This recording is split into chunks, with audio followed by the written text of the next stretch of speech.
What it do, what it do, what it do, YouTube. It's your boy Greenleaf Exclusive. Back at it with another Houston Rockets exclusive video. If you're new to the channel, make sure you hit that like button, subscribe, and hit the notification bell as well. And where you get every update when I go live, when I drop a video. You know what time it is, man. Hey, salute to everybody's in the building. I see y'all pulling up. I see y'all pulling up. What's good, everybody in the chat house? I see you, Vic. What up, Money Flow? Yeah, I seen that, man. I seen that, man. I don't know what I had to reset my shit. Had to reset my shit, you know what I'm saying? Hey, but salute to everybody, man. Salute. Salute. JR Bennett, what it do? Money flow. Shooter TV was happening. Tyler Brown was good. Yeah, we back with it, man. But we got to talk about it, man. We're going to talk about it. We're going to drop the link. We're going to talk about it on the Friday, man. Kevin Durant and the Houston Rockets. Shea Gilgeous Alexander and the OKC Thunder will be matching up for the premiere, for the opening on season night. Opening on NBA season. So hey, let me know if y'all can hear me too. Let me know if y'all can hear me. Hold up. Hold up. Give me a second.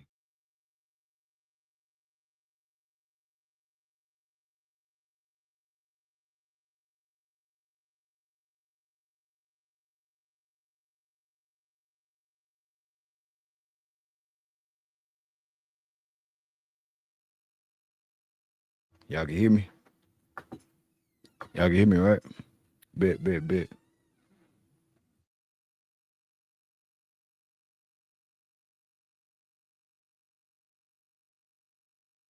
So according to Shams, Shammer, hold on, let me zoom in real quick. Let me zoom in real quick. So Shams, opening night of the 2025-2026 NBA season on on NBC, October 21st. Houston Rockets at OKC Thunder, Golden State Warriors at Los Angeles Lakers. And good, bet that. Salute, Pastor. What up, Builder? Salute, salute. Yes, sir. Yes, sir. So it'll be a good opening. I think it's gonna be a great opening for the NBA season. You know, especially with the OKC Thunder on ring night. On ring night, Kevin Durant has to show up in OKC and watch this shenanigans happen. You feel me? But either way it go, man, it should be a good game. Great opening for the NBA season. A lot of excitement around this season. Like I said, you have the Lakers and Golden State Warriors playing as well. And then on Christmas Day, you have the Rockets. Particularly, what I want to talk about is the Rockets and the Lakers on Christmas Day. And you know what, ladies and gentlemen, we back. We back, man. We back. What up, here, Bread? I got you. We back, man. We back, family. We back in this thing with this Rockets, being in contention mode like we covered on. And I'm just excited for the season, man.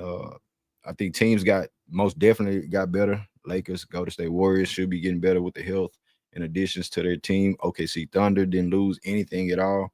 They can just grow as a team. You have that on top of what they've accomplished you know in the finals, bringing the ring to OKC. Well, back to Kevin Durant after witness this as far as going back to OKC and putting 40 on their head. You know what I'm saying. Gonna spoil it for him, KD. But yeah, man. Uh, what's this? Oh, but yeah, man. Kevin Durant, Houston Rockets, Alper Shingo, Ahmed Thompson, Jabari Smith Jr. And like I said, the young Thundercats, OKC Thunder, man. It's gonna be very exciting, man. I can't wait. I cannot wait for the season to get going, but we have some time in between time to really cover some things and really start dropping these heaters for the gear up for the squad for the NBA season to start. So salute to the chat, man. Y'all get the likes up. Salute, salute, salute. Man, why you gotta be all that, bro? Why you gotta be all that, man? Why is House hating on Jabari Smith Jr. in the chat? Why? Why is you hating on Jabari Smith Jr.? Let's talk about it real quick. Another topic I want to talk about, Jabari Smith Jr.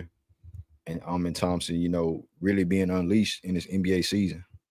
Really being unleashed in this NBA season. So, along with his contract that he signed this summer, still waiting on Tyree Eason. Things are in the works for him. Thompson, I know he's been unleashed since he was a rookie as far as his development under the, coaching staff and coaching of Ime Udoka, the scheme of things defensively, the premier athlete he is.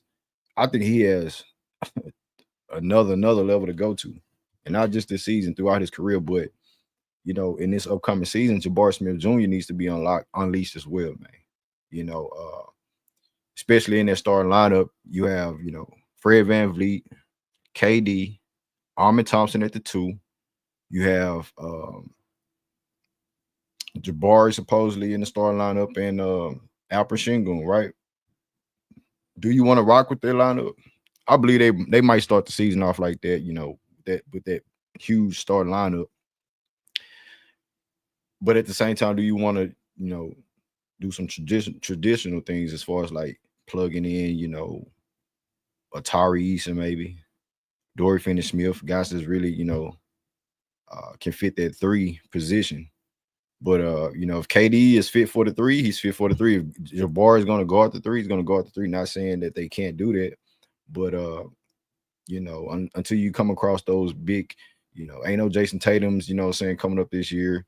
You have the LeBrons of the world that's still playing, and everybody else of that nature. So at the end of the day, I think the Rockets can maintain defensively, and against these wings, they're premier wings, put it like that. So yeah, man. I'm just saying, unlock that dude. Unlock that dude. He say people tired of Jabari. Who's the Jabari? Only a non-Rockets fan will say that. A non-Rockets fan will say we tired of Jabari.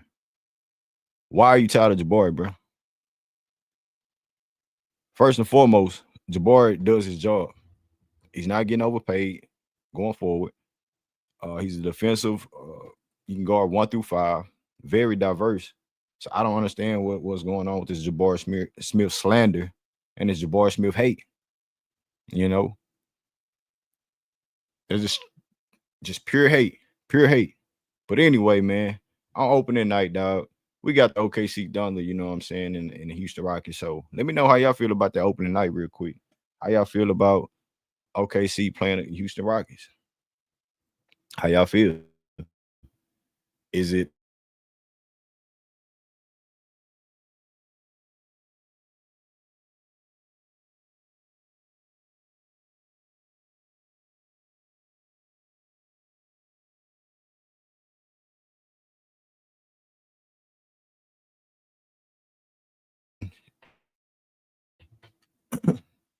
to what we've been doing all season long last year, defense first? He's bringing in defense. He's not, a Jalen Green defender. You know what I'm saying? He's 7 foot, can protect the rim on the help side, whatever the case may be. He's not getting cooked one-on-one like that, but everybody in the league, if you get those premier guards like Lucas and, Ant Edwards, yeah, they're going to cook your ass. Not too many people can stay in front of these guys in the first place. So anyway, yeah, it's going to be a good matchup. Facts. It's going to be a good matchup. So at the end of the day, when you talk about opening night, it's gonna be nice. Now the Golden State Warriors and Los Angeles Lakers, like I said, it's gonna be another good one. It's gonna be another exciting game. You got your Jimmy Butler and Stephen Curry. I believe Al Horford. I don't know if he's signed yet or he's gonna be signed. What up, Mike? I see y'all.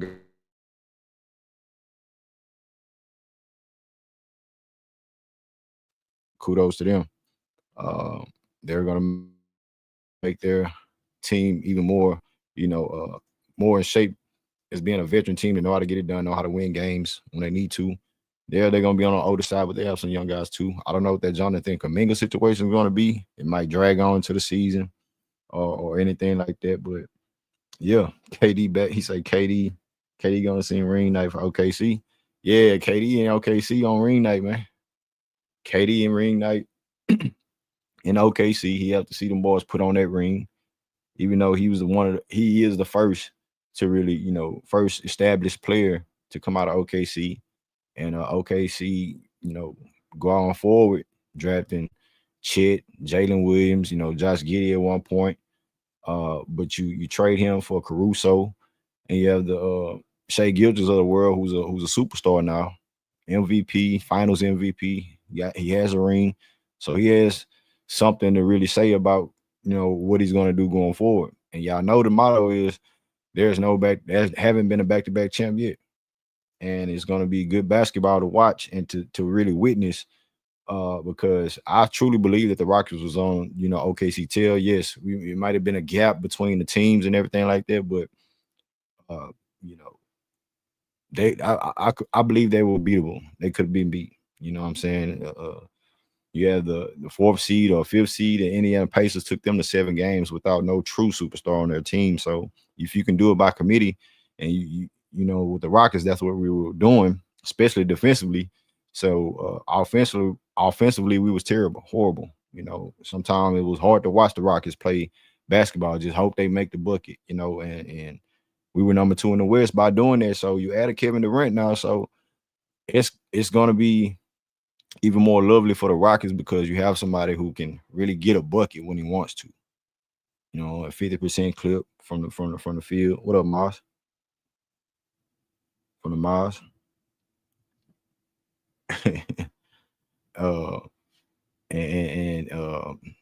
The defense haven't went anywhere. It's going to get better, I believe. I truly believe with the bigs that we added, bringing back Adams, adding Clint Capella, Tyree Eason on the wing. You have Dorif and Smith on the wing. They can knock down jump shots and everything like that. So yeah, man.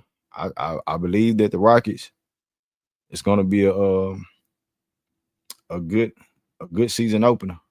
It's going to be a great season opener.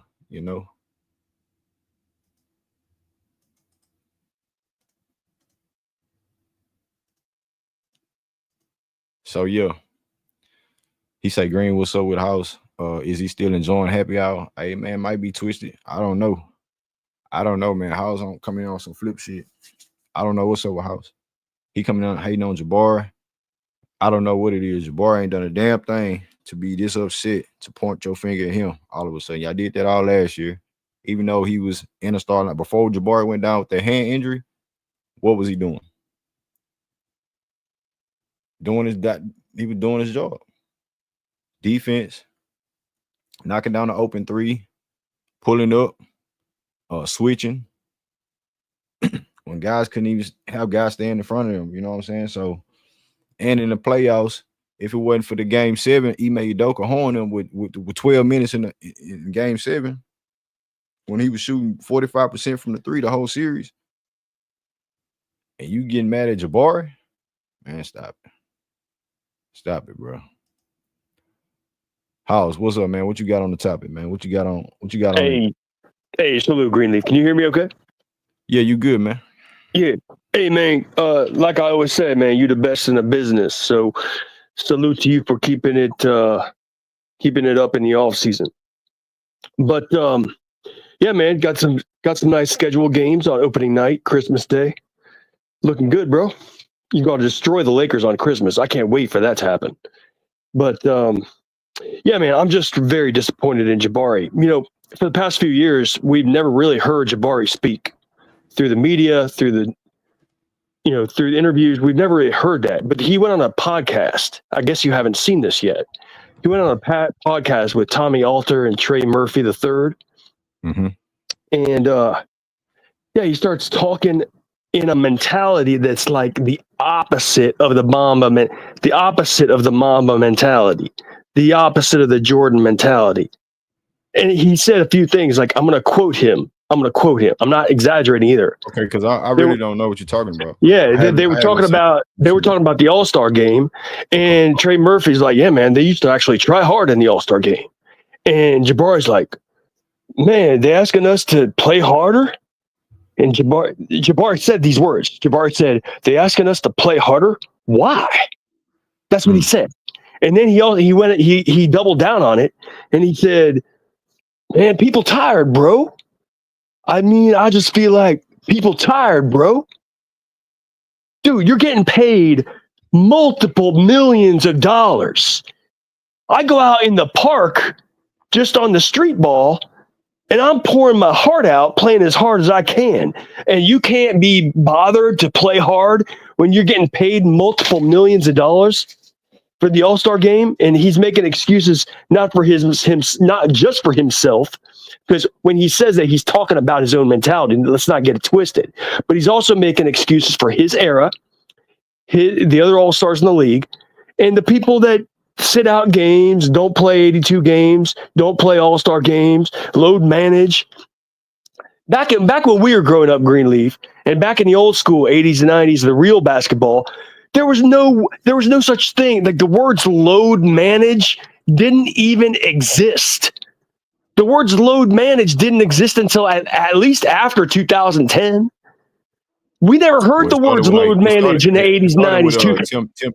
Tim Duncan, great. No, that's not where it started. It started with Kawhi. No. That's not when it started. They started with. You're right. You got the right team, but you got the wrong player. No, it started with. Hold on one second. Hold on one second. I don't want to do it. I don't want to do it, House. Just let me speak. No. Here, hold on. For me, it came down to Tim Duncan when he had those knee injuries, and they was trying to, preserve him throughout the season.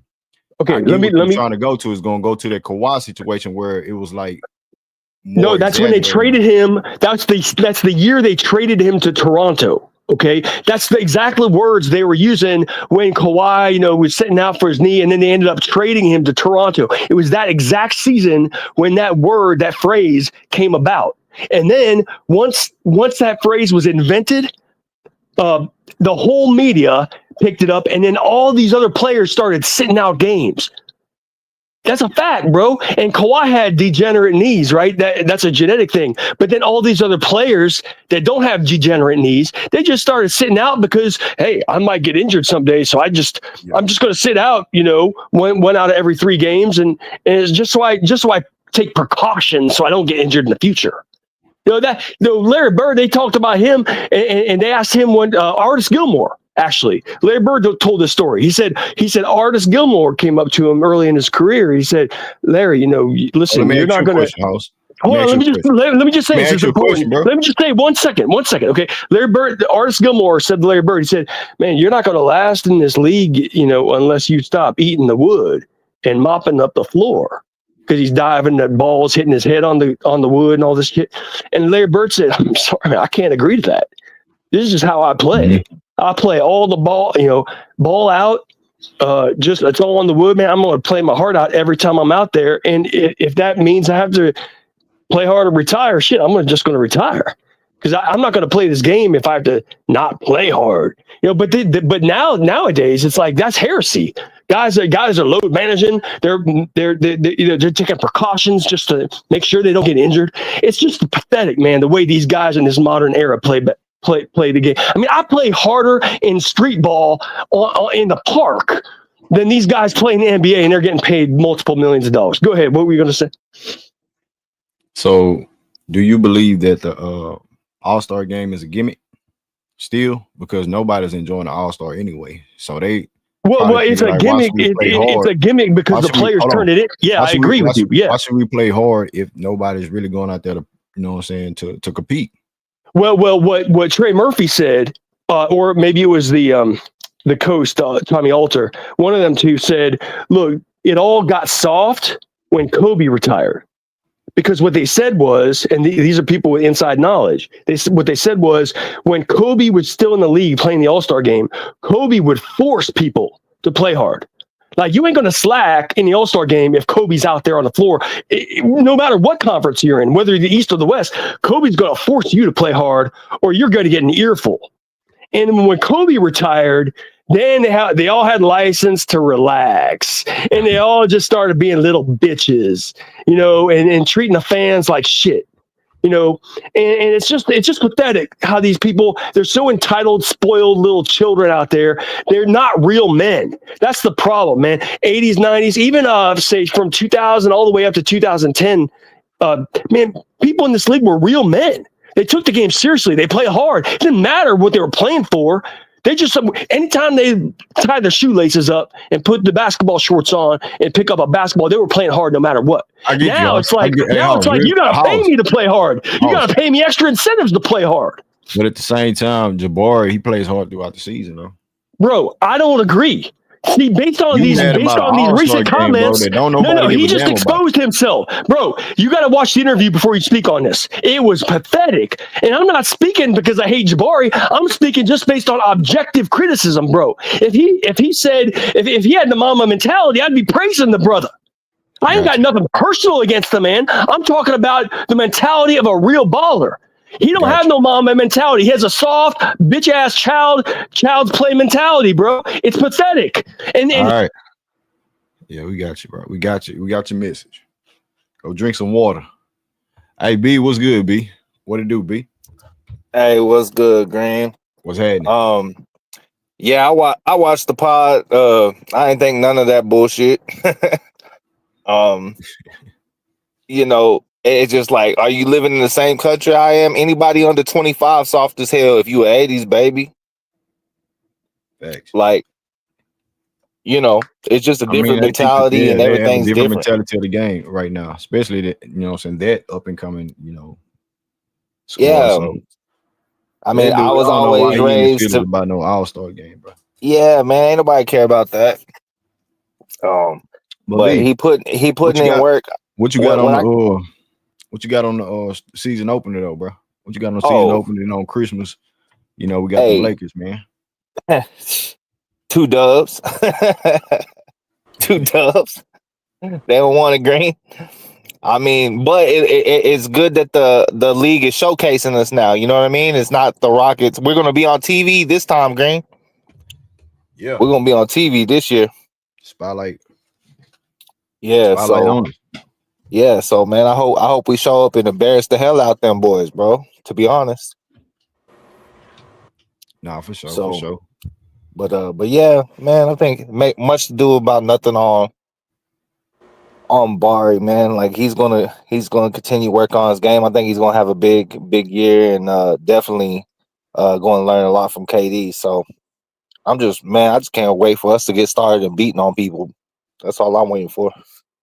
Nah, hey, I'm most definitely waiting for the season to open now. Most definitely. Hey, Mr. Mars, what it do, Mars? What up, Green? What up, big dog? How you doing, man? What up, man? I'm good. Blessed, man. How yes, sir. Yes, sir. I'm blessed as well, man.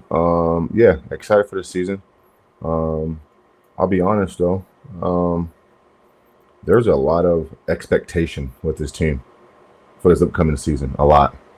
And I think it's good pressure. I think it's good expectation. I think certain guys are going to feel pressure, which is a good thing. And so, you know, to whom much is given, much is required. The Houston Rockets out west and the whole NBA, they're one of the few teams that I believe that has everything needed to win a championship. And again, like they're one of the few teams, right? Houston, OKC. And I'll have to scratch my head to think of another team, but it's. You don't like Denver? Denver?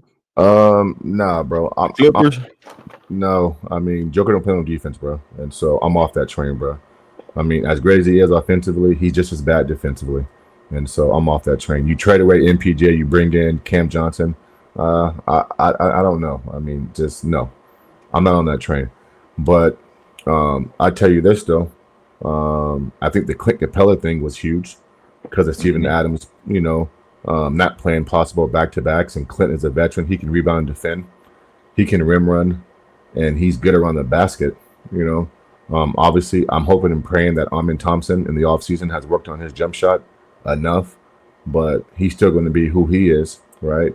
Obviously, we bring in Kevin Durant. He's going to change the whole offensive dynamic, but. You know, I hope this team, Greenleaf, doesn't come into the season, bro, with their chest pumped out, just expecting things to go their way, bro. You know, teams are going to play them hard. Teams are going to, you know, give them their best shots. You know, I hope they bring the same defensive intensity. I know Ime is not going to let up. You know, he's going to hold guys accountable. Obviously, we got DFS. You know, the backup point guard position might be the only concern. But even then, they can handle that by committee. You know, Ahmed can do it. Reed can come in and play some minutes there, I guess. Of course, we got Fred. And so maybe they can get by without a traditional point guard behind Fred. But let me close on this last note, bro. Mm-hmm. I don't care what seed we finish in, bro. As long as we're healthy. And for me, the measuring stick is going to come when it matters the most, the postseason. And so this team going to win their 50-plus games. I think we can pencil that in. And so I'm going to try to stay even kill during the season, not get too high, not get too low. There's going to be some good wins. There are going to be some bad losses. But for me, I'm going to measure this team based off the postseason, and I'll go from there, bro. Because so you say the big games and throughout the season, those are the games that you're really going to pay attention to really give you an idea. Yeah, certain matchups. Certain matchups. Yeah, certain matchups. And even in those big matchups, bro, I don't really care about wins and losses because things play a role. But I want to see how we just run our offense. You know what I'm saying? It's a make or miss league. You know what I'm saying? Are we getting good quality shots? Is Kevin Durant not having a negative impact on the offense? Are guys not sitting around just looking at him? Are they cutting? Are they moving? Just things like that, bro. Things that are going to pay dividend long term in a 7-game series. Because in a 7-game series, Green, a team can actually scheme and take away some of your best sets. They can. And so this team needs to be able to counter the counter and have multiple, combinations and things that they can go to. And if the KD thing's not working for a particular series or game, we need other things that go right for us, bro. And so that's what I'm looking at this season, man. For me. No, I'm right there with you. As far as everything that you just spoke on, don't just rely on Kevin Durant. You have to have some wiggle room to operate, because if they do trap Kevin Durant, is Alp ready to step up to, do what he do? Is Ahmed Thompson capable of making a mid-range jump shot if they build up a wall or some type of scenario like that? Mm-hmm. What are you going to do as a team to really get buckets? I understand Jalen Green was a no-show. Gave us 13, 14 points, something like that as the leading scorer going into the playoffs. I don't believe Kevin Durant is going to take a dip like that in the playoff if he gets doubled or trapped up and anything like that. So it's all about what's your second option. And I think it's going to be Al Pacino and Ahmed Thompson to a certain degree. And DB gave us 8 in the starting role in Game 7. Do y'all feel like the starting lineup is okay, or do we need to make a different type of traditional move as far as because Ahmed Thompson is a 2, KD possibly is going to be the 3, and Jabari at the 4. It could be vice versa, whatever the case may be. Yeah, be at the 5. So do we need to be Dorian Finney-Smith for Tyree Eason at the 3 or something like that? I think Tyree Eason could fight for a starting position between him and Jabari, yeah, but I would go with Jabari over Tyree. I like Tyree's punch off the bench, or either or. But I do think from our starting 5 might be one of the best starting 5s in the league, though, with Fred, Kevin, Amin, Jabari, and Sagoon. That's one hell of a starting 5. But I think Ime can kind of, depending on the practices and behind the scenes, maybe he goes with Tyree. I don't know, but I like Jabari there. But we'll see. I think we're going to see a lot of Bari. They gave him the money. Now they're not going to play with his minutes no more.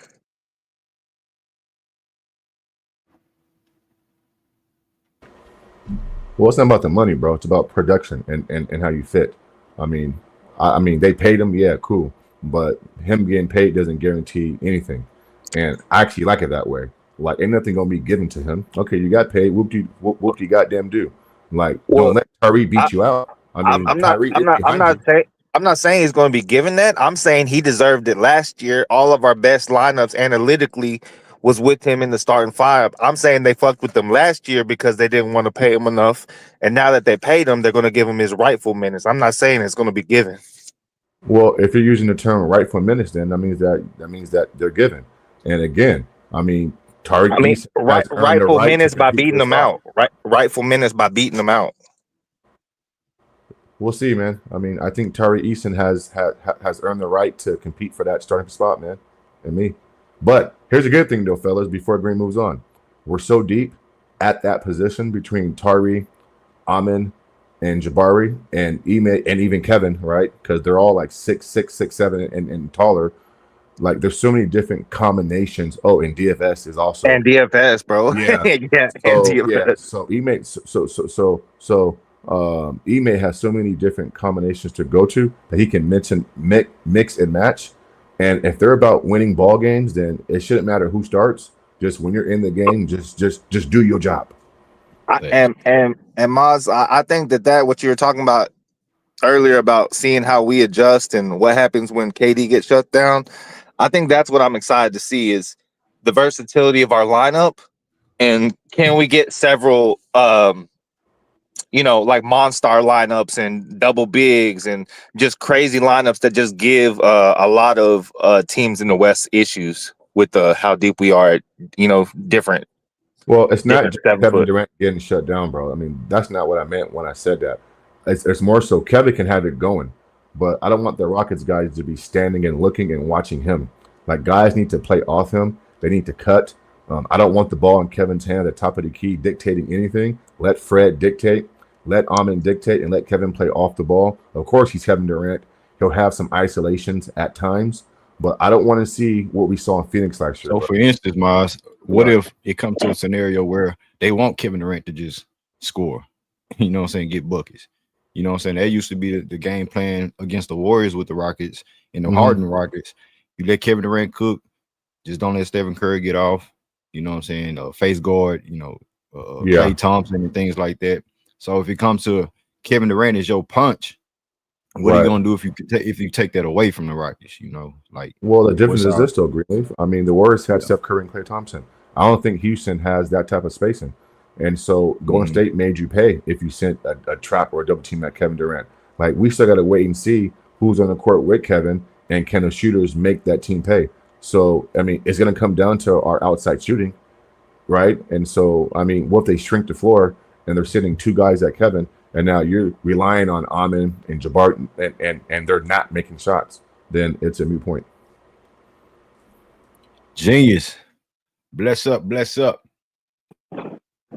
to the panel. Can you guys hear me? Yes, sir.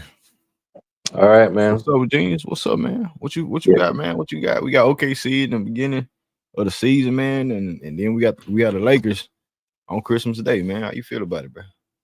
Well, that's what bringing in a top 15 player does. We get national TV games, right? And that's gonna bring some more money in the pockets of the other organization, because more national televised games you get, more visibility, more everything. So that's a good start. Those games are going to be interesting games. But bro, I don't want to pour any cold water on the season, but I got a little bit of a concern with the roster construction, man. This is the first team that I can remember that does not have a shooting guard on the roster. We got a bunch of bigs. You don't think Armin a shooting guard? No, he's not a natural shooting guard. He's gonna play the position, but he ain't a natural shooting guard. He's a wing. He's a wing that can handle a rock, a Scottie Pippen type. That's great, but outside of we draft him like we drafted him to be a point guard. We drafted him to be a point, but I think he's more a wing that can be like, he can handle the rock, but he's not going to be a full-time ball handler. But if you look at the roster, we got no shooting guards on this team, bro. Well, you could look at Reed as a shooting guard, but he's an undersized shooting guard, bro. We got wings and bigs. And my only concern is that when KD's out, who's gonna be that who's gonna be that bucket getter? Amin is not gonna be necessarily that bucket getter. He's more of a play starter. He can get guys open shots. He can go downhill, but we all know Amin has some limitations, right? Because we don't know. Well, hopefully that jump shot comes around this year. But I think that trading Jalen Green, which I have no problem with that, but I thought we would at least replaced him with even somebody on the bench. But we just kept signing defensive players. So I guess we're gonna be the best defensive team in a long time, bro, because I don't know who's gonna score against this team. But my only concern is if when KD misses games, because we all know KD ain't playing more than about 60 games this year. Yeah. If he Those missed 20 games games, who's gonna? But I yeah, think LP should step up. You know what I'm saying? There We you can go, transition to what Fred. we used to Yeah. look like, you know what I'm saying, prior, because we had games where Jalen Green was a no-show in any of the regular season games, right? So Yeah. That's true. I saw the Rockets win games when he played bad, and right. you know, we hold our head above water. So if it's gonna come down to that, I think LP and, you know, Ahmed Thompson, those two guys, and Jabari Smith Jr., those are the three premier young core guys that have to step it up now. They're getting paid. Well, Ahmed not yet, but we know what type of bag he's going to get. But y'all know what I'm trying to get to is that if those three step up, along with Fred, along with the other guys, and KD goes down, can we survive 20 games or, you know, well, 15, and also 10 too, games? Greenleaf. I mean, the Rockets are built to win ugly games, and so they ain't got to put up 115, 120 to win games. They can score in the low 100s and get minimal scoring from Sagoon, Jabari, Amin, Fred. You know, just enough, right? Steven Adams and Capella controlling the boards. You got DFS for some decent shooting. And so they can, I mean, you said it, Genius. Who's going to score on us? So with that being said, then, aren't they built to withstand that? I mean, they have an elite defense. And so they're built to win ugly games. Yeah, I For agree. me, it's just that simple. Yeah, I just still would have wanted to see a more natural shooting guard on the roster somewhere. You know, just because I don't.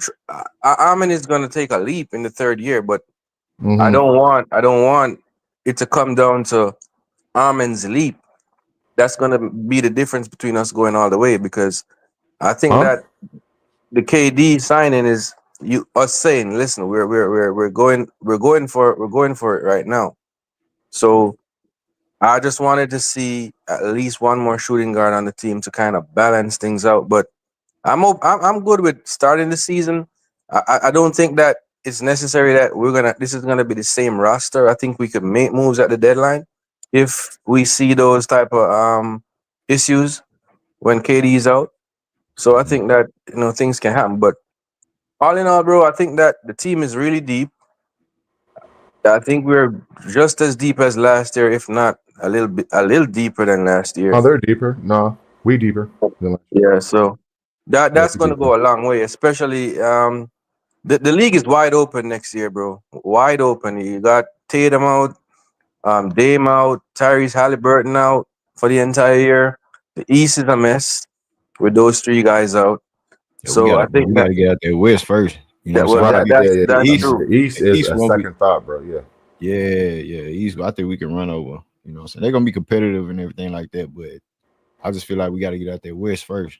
And OKC, tough though. It's gonna be tough though. It's gonna be tough because I think all the top 4 or 5 teams in the West got better in their own way. Yeah. Oh man, bro. Yeah. Dallas, Clippers, us. Obviously OKC. You got Denver. You know. Yeah, it's gonna be tough, bro. It's gonna be tough. It's gonna be tough. They said LeBron James and Kevin Durant haven't matched up since Christmas since his Golden State Warriors days. That's crazy. Yeah, that's we get to see that. We get to see that this Christmas though, Miles. Well, I mean, we hope. I mean, hopefully we see it. I mean, it sounds good now, but we still months away. So you know, I don't know who's going to be on the court then. But yeah, it's going to be an interesting season. But yeah, we're deep, man, and we're built to withstand an injury. I don't think the 2 guard position is that much of a concern because Kevin Durant is our quote unquote scorer. He's just doing it from a small forward position, which I'm okay with.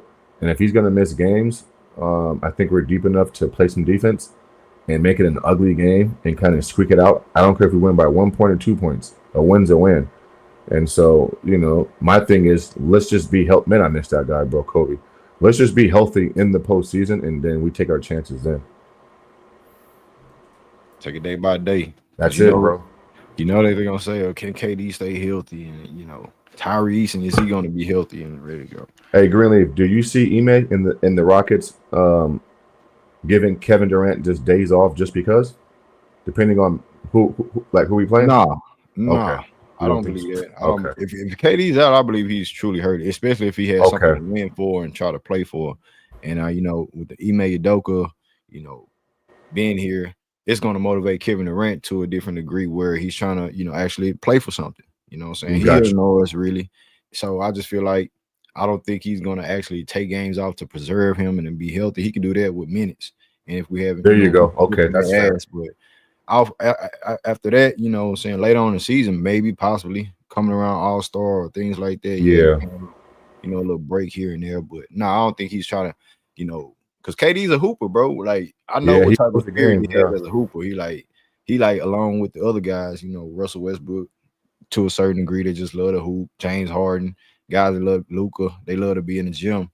But at the same time, if they win it, if they plan for something that, I don't think they're gonna take it. Okay. What you think? You think he gonna do that? Well, nah, you know what? After you say what you said, bro, there's ways to cut down. Here, you know what? I'll let you get the J Dog, and then we can get back to that. It's all good. J Dog pulling up. What up, J Dog? What up, J Dog? What's up? Pull up season, nigga. What up, What man? go down? What's up, gentlemen? How y'all doing, man? Salute to y'all, bro. Yeah, salute the dog. Bless up, J Dog. Bless up, Salute, man. salute. Bless up, Jeans. You got your wish, nigga. Oh man. Well, you see now we're on national TV, J Dog. Come on. Hey, hey, look, bro. Shit, hey, I'm with it. I'm with it, bro. I'm with it. I'm with all this shit, bro. They made the right move. You know what I'm saying? Yeah, They I made the think so, right man. move for KD, bro. Absolutely. And they J didn't Dog. give up too much, bro. That was my thing. I didn't want them to give up too much. You feel me? Not for KD. Not this KD at this stage in his career. Nah, hell no. But hey man, something y'all was kind of touching on, bro. Um, national television. I'll get to that in a minute. But I want to get to this Jabari thing. Hey, Yeah. after Jabari came back off the injury green, just to piggyback off some stuff y'all was talking about with him, I think MA kind of held him back, bro. To me, he didn't really let Jabari. And then it's crazy. That's a crazy stat. He's shooting 45% from the three in the playoffs, bro. Like, you don't think we could have used that? Like, Bro, he real played talk. 12 minutes in Come game on, 7. bro. Like, MA got too caught up, bro. And I think this year, bro, he's gonna be able to just kind of let the reins off these guys, let them go. I think MA was trying to coach up Jalen a lot, bring his IQ up, and and with the other guys. It wasn't just Jalen, but Jalen just the one. He was our number one scorer, so we needed him to really give us what he could give us. And I think on defense and on offense, MA was trying to coach him up, and I think he left a lot to be desired on the schematic part of the game when it came to offense as a team. And guys like Jabari and things like that, they needed to be implemented, and they wasn't in circumstantial basketball. And I didn't like that, bro. I think Jabari could have helped us a whole lot in the playoffs. He didn't get the opportunity. And when he was getting opportunities, he was doing good. Now, he wasn't perfect, was nobody perfect in the playoffs. But at the same time, I think this year coming in, bro, I think MA gonna lean on Bar, especially with KD coming in and being a guy that Bar can look to towards same kind of frame, same body type, and same not the same skill set, but can shoot it a stretch 6'11" big that can shoot that thing.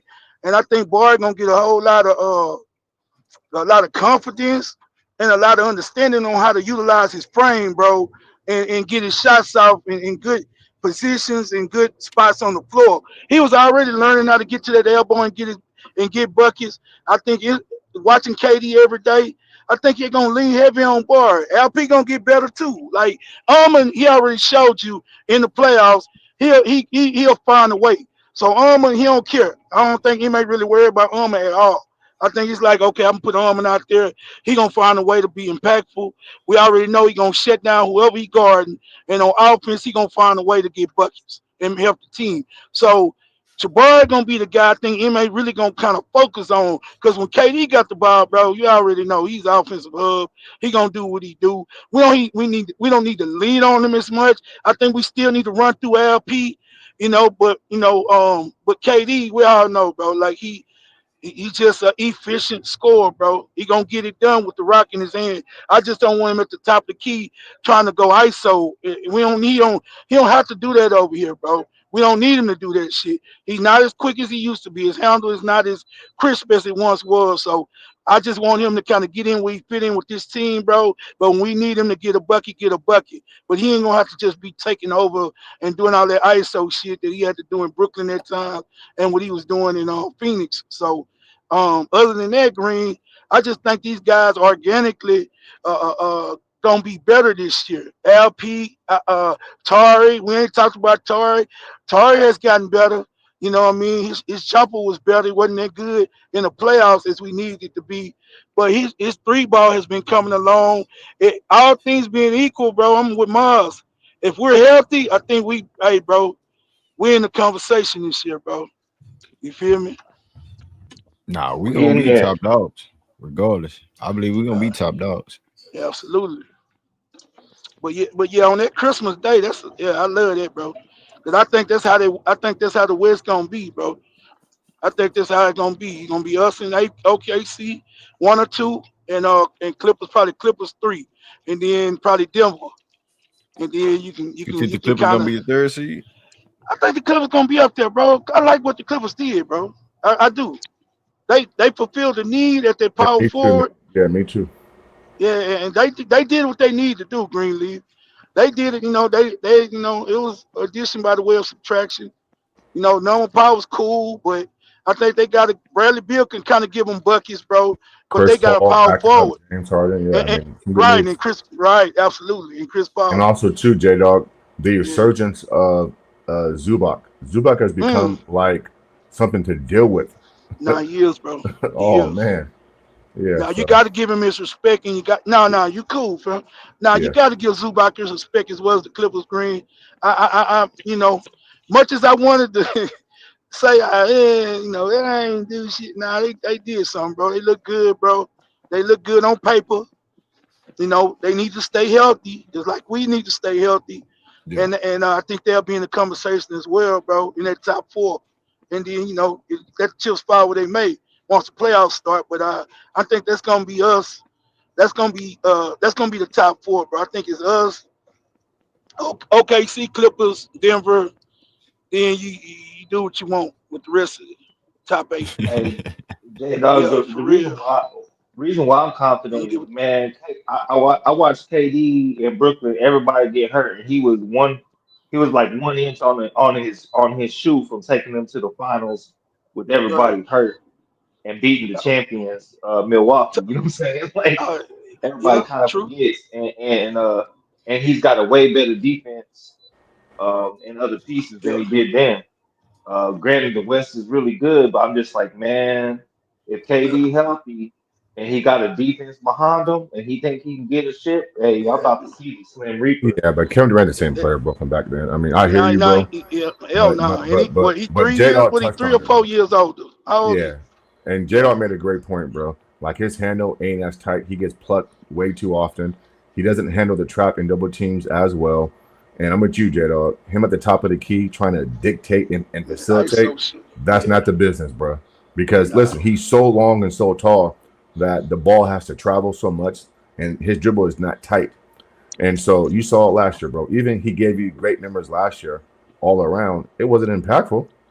And Right, so, I mean, listen, this team is going to win based on their defense, right. and they need to make timely shots from the outside. And Kevin just needs to hit some shots when it matters. That's it. If they can do that, then I feel good about it. Mm-hmm. Nah, me too, bro. Yeah, I for think sure. execution on offense this year, bro. I think that's gonna be our calling card. And I was When gonna we ask couldn't this get question buckets. real quick, J. How do you feel Go about ahead. Ime Udoka's offensive scheme going to come up, and how you going to approach the season with the I offense? I think he gonna I kind of said, but I didn't say it earlier. I kind of think he gonna focus more so on offense. I think a lot of what he did for us bringing Dorian Finney-Smith, Clint Capella in, re-signing Steven Adams, bringing in KD. He got a lot of high IQ guys, bro, that know how to play within the confines of a defense and offense if that matter. But on the defensive end, he may not gonna have to coach guys up like he had to first 2 years here. These guys, he can let these guys get on the floor. Once they understand the scheme and what they're trying to do, I think they'll be good. On the offensive end, bro, I think that's where he gonna really be more locked in this year. Not so much KD, but the rest of the guys, bro, making sure you making sure Jabari getting more touches this year and things of that nature. Getting Armin in good position. You know what I'm saying? And Fred gonna do what he do. Fred is a winner, bro. He know how to get buckets when he need to. He showed you that in the playoffs. He's the same Fred. He ain't different. Yeah, But you need guys around him that can fulfill their positions and do what they supposed to do and not come up short. And now I think MA did that. I think the coaching staff did that, and I think the front office they addressed all those needs when it come to guys that's been there, done that, and that can give you what they need to give you, and you ain't got to worry about looking for them because they might not be mature enough or they might not be at that level yet. These guys now play at a high level in the playoffs from one time or another. So I Right. think Ime don't have to worry about offense so much this year, but I think he'll be focused more on it because defense, I think that shit just gonna come. It's gonna be second nature with these guys, bro. If and that when you answers the look, question. eh, Yeah. no. Yeah, I got Yeah. when you look at the Pacers, right? Right. How they offense was made up. It was pretty Mm-hmm. much, and then OKC as well. It was Right. pretty much the point guard dictated the game, and Shea was just a different caliber of player at that point guard position. Yeah. More of a bucket getter. Tyrese Halliburton, you know what I'm saying? He'll leak the He pass, got throw it hurt. He ahead, got hurt. and he got hurt in game 7. But that's just shows you like different Yeah. styles is you know what I'm saying, is a good makeup Him of and your Shaq. team. So the way Yeah. we might have Yeah. played, it could be a mixture. True. We don't have Fred Van Vliet to dictate the game, but you have him to, settle the pace, make, what I'm Yeah. saying, timely threes or open threes and things Mm-hmm. like that. But when it comes to KD being on the court, you have that offensive juggernaut in KD Right. where if the ball is not, if it's sticking and moving, I Mm-hmm. think we good. And when you We mentioned good. Right. the guys that we have on our team, it's really more of a makeup of Yeah. veterans and the young guys because the Right. older Right, guys, bro. they know what it takes. They are some, blue collar guys, hard nosed guys is going to go out there and Mm-hmm. be professional. The young guys are trying to learn from that and get better. Every young guy that we have, Reed Shepard, Yeah. Tyrese and Jabari, the guys, they trying to get better. They had that Right. experience. Seen them guys Right. step up in the playoffs besides Reed Shepard. But True. Jabari, Shangoon, and Ahmed Thompson, they stepped their game up in you know what I'm saying as the series went on. And so when you add that guy that can get his own, can create them things and make the other team, think about what are we gonna do because if we can't stop him and everybody else still playing at a high level, I think we good to go. And we don't have to Not. deal with young mentality Right. type of guys that don't want to step up in that way. So this team is gonna I be agree. electric, bro. It's gonna be electric. I agree. I agree 100% with you, bro. I agree 100%. Everything you said. I think, and I'm gonna say this, bro. The way Fred and Dylan help raise as well as MA help raise the level of the young guys, bro. When they got here, I think KD and Dorian Finney-Smith and Clint Capella gonna do the same thing. They're gonna even reach another level because they didn't have a taste of the playoffs, so they understand a different level that it takes to get to another level. If that makes sense. You know, tasting the playoffs, dealing with Fred and Dylan, really understanding how to be serious and really go about their business. And it's kind of ironic, Jalen saying he gonna take the experience that he learned in Houston and try to get Phoenix to the next level. Like that's crazy. So it lets you Big bosses, know the damn on. amount of right, bro. It lets you know what it did for him getting that type of maturity over there, that type of structure over there, that he thinks that he could help Phoenix get to another level when it comes to defense and overall play and mindset. That's crazy. Like, so I believe KD and the rest of the guys that they signing out season, bro, and bringing over here. I think it's gonna make them even reach another level, another gear. You know what I'm saying? And I Well, think, I'll tell you this, J-Dog. yeah, Not too many teams. I'm not sure any team is going to be more prepared than the Rockets. Kevin, mm-mm, DFS, Clint, Fred, Ime, they've all had deep postseason runs. They didn't been Right. through the well and back, around the corner, and some. And so this team should be prepared game in and game out. We shouldn't see any lackadaisical blowouts. You know what I'm saying? Now maybe some nights just ain't your night. It is what it is. But we shouldn't be seeing like lack of effort, none of those type of things, bro. And you made a great point. No, that's big facts, bro. No, I that's think facts, Ime bro. needs to focus on the offense. I think the defense is already the foundation's there. But this offense needs to be versatile. It needs to be able to change up on the fly. And we can get Kevin Durant heavy. And so I hope that Ime and the crew is in the lab figuring out different combinations, different sets, and different things to do. I don't want to see a Kevin Durant high ISO offense. That's not going to lead to winning. That ain't good formula, bro. I really feel like, you know, I will. Well, of course, I believe Alper Şengün will take another step for sure. forward. But Ahmed Thompson and Bar Smith Jr., I believe they should be unleashed in a way that, you know, get them involved more. You know, I know you got Kevin Durant. I know, you know, things of that nature, right? But when we talk about people having, you know, the two guard, we don't have that two guard, so we're gonna have to, you know, really operate with the guys that we have. So with Jabari and Ahmed Thompson, and you know, more Ahmed Thompson on that two guard ball handle. I wouldn't say ball handle, but playmaking type of aspect. Right. How does Ahmed Thompson get his buckets? And it's going to be really. Well, first of all, I mean, I don't want to take away who he is. I mean, he needs to get his buckets the same way he got them last year.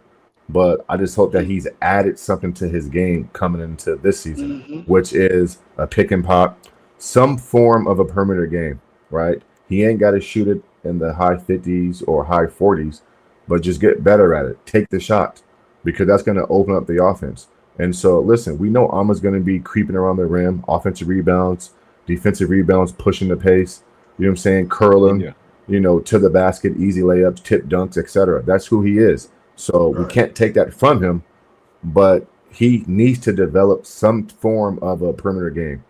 And it ain't got to be elite or above average, but to a certain degree, J-Dog, make a team respect it a little bit. That's it. Yeah, I mean, he was a 50% field goal, you know, saying shooter, but his 2 points percentages, you know, he didn't take many of them. So when he did take them, is he still, you know, at league average?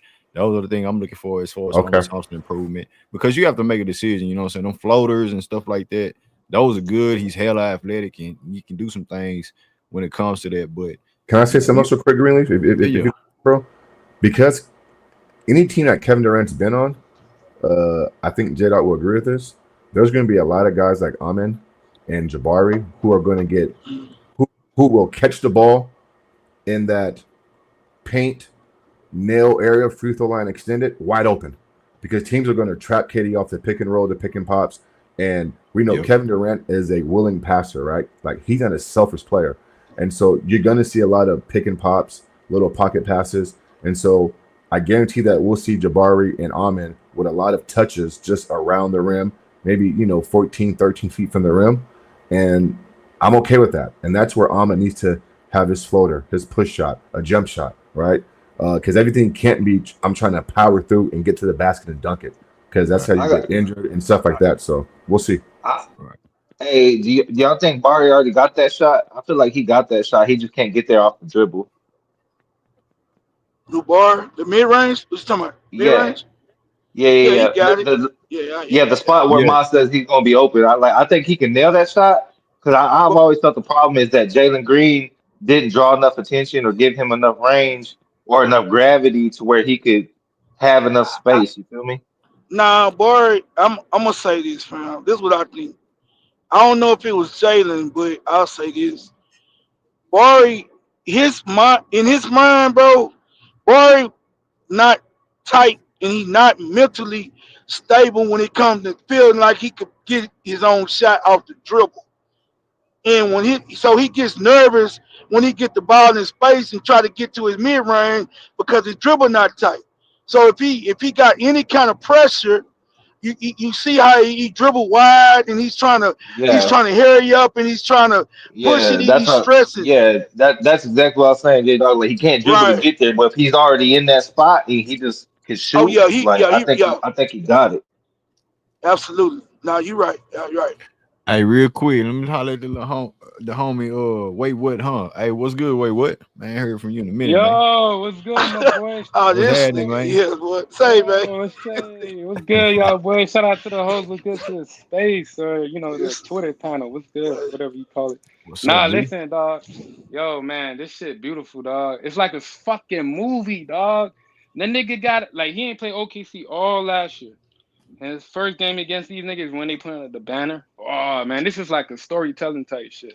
I like this idea because you want them dogs to see that.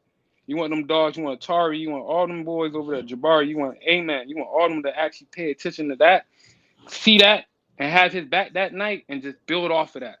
And I'm telling you, dog, this is a great start, bro. And then shout out to Christmas. Hey, shout out to the old heads. They running shit, bro. They on opening night, they on Christmas. I love it, bro. This generation of basketball is still healthy. Like I said, man, I just can't wait for the schedule, man. Can't wait for the schedule. Good shit though. Everything good, man. I listened to your stream last time. I couldn't make it. Yo, you were talking some good shit, man. Like I said, I've been looking for Houston like media to listen to. Like I said, a lot of people don't like they not into the game like how y'all boys seeing it, man. Like actually watching the film on these young boys. They just go off of what happened at this place is not going to happen here. I'm like, bro, it's totally different from what happened with the Suns. It's totally different from what happened in Brooklyn. Like, this is a setup for something great, and like, I'm down for it. KD. I'm down for it, bro. You switch teams now? Wait, what? You switch teams, nigga? Yo, I'm a Houston Rockets fanatico. Oh, this nigga. Green leaf. Say, man, this nigga. This nigga just traveled 1,500 miles, Green. Well, I gotta go. I gotta travel too, boy. I'm one of the niggas late to the family. I'm late to the family event. I'm just late. Hey, that's all. Hey, y'all, boy. Southwest got direct flights. Yeah, lady fuck. You feel me? I was late for the last 2-3 years. I'm here now. Hey, wait, what? But I was about to say, bro, I ain't hear from you when you were putting up. You know what I'm saying? Since KD was in Brooklyn, bro. I'm like, damn. I thought you was still a Brooklyn contributor, nigga. I'm out there. I see them from the far. We got a pick. Okay. Hey, next year, 2027, we got Brooklyn pick. We good. Nah, we gave it back to him. No, you got Phoenix picks. You got Phoenix picks now. Yeah, we got Phoenix now. We got Phoenix picks. Okay. Hey, they don't know what to do with their picks, no, huh, nigga? I don't even understand. Ain't that some whole shit? We got Phoenix picks, and then we gave them Jalen Green and took KD. Like, bro. I mean, it's crazy that we gotta keep basically all the Phoenix picks when we actually traded with Phoenix. They didn't even demand their picks back. It's cool. It's fucking hilarious. This is how Cole Raphael Stone put in that work. Yeah, man. I've really earned a lot, or let me rephrase. Raphael Stone has really earned my respect. I really like that guy. I believe he's good at his job. He's good at what he does, and it's not just because he happens to be the GM. He's actually proved it. He's earned it. He's earned it. I mean, yeah, on this stream, I know a lot of people crashed out, and if we get KD, we're gonna have to trade the whole team and all the picks and give a kidney. And that was smooth by getting him like that, bro. That's smooth. Oh, right. Now they waited it out. They did what they supposed to do. That's how you negotiate, bro. Exactly.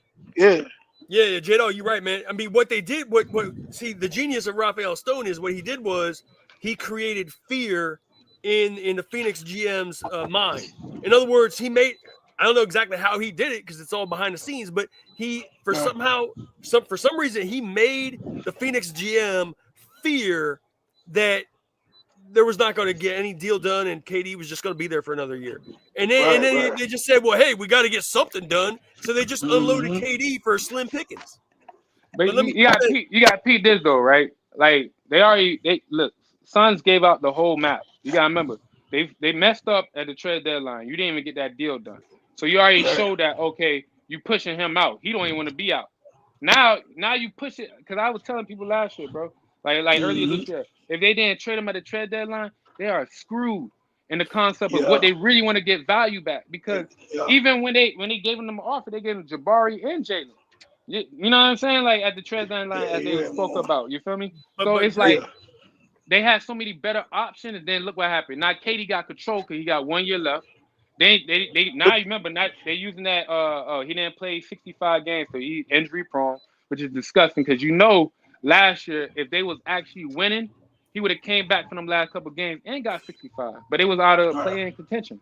Hey, Greenlee, let me just say something because I wanted to hop back in and I had to counter something that Mr. Moss said, in good faith, because what he said was that he's not concerned about the regular season, and I, objectively speaking, I cannot disagree any more strongly than that, and it's not just based on my petty fights with Mr. Moss, which happen all the time.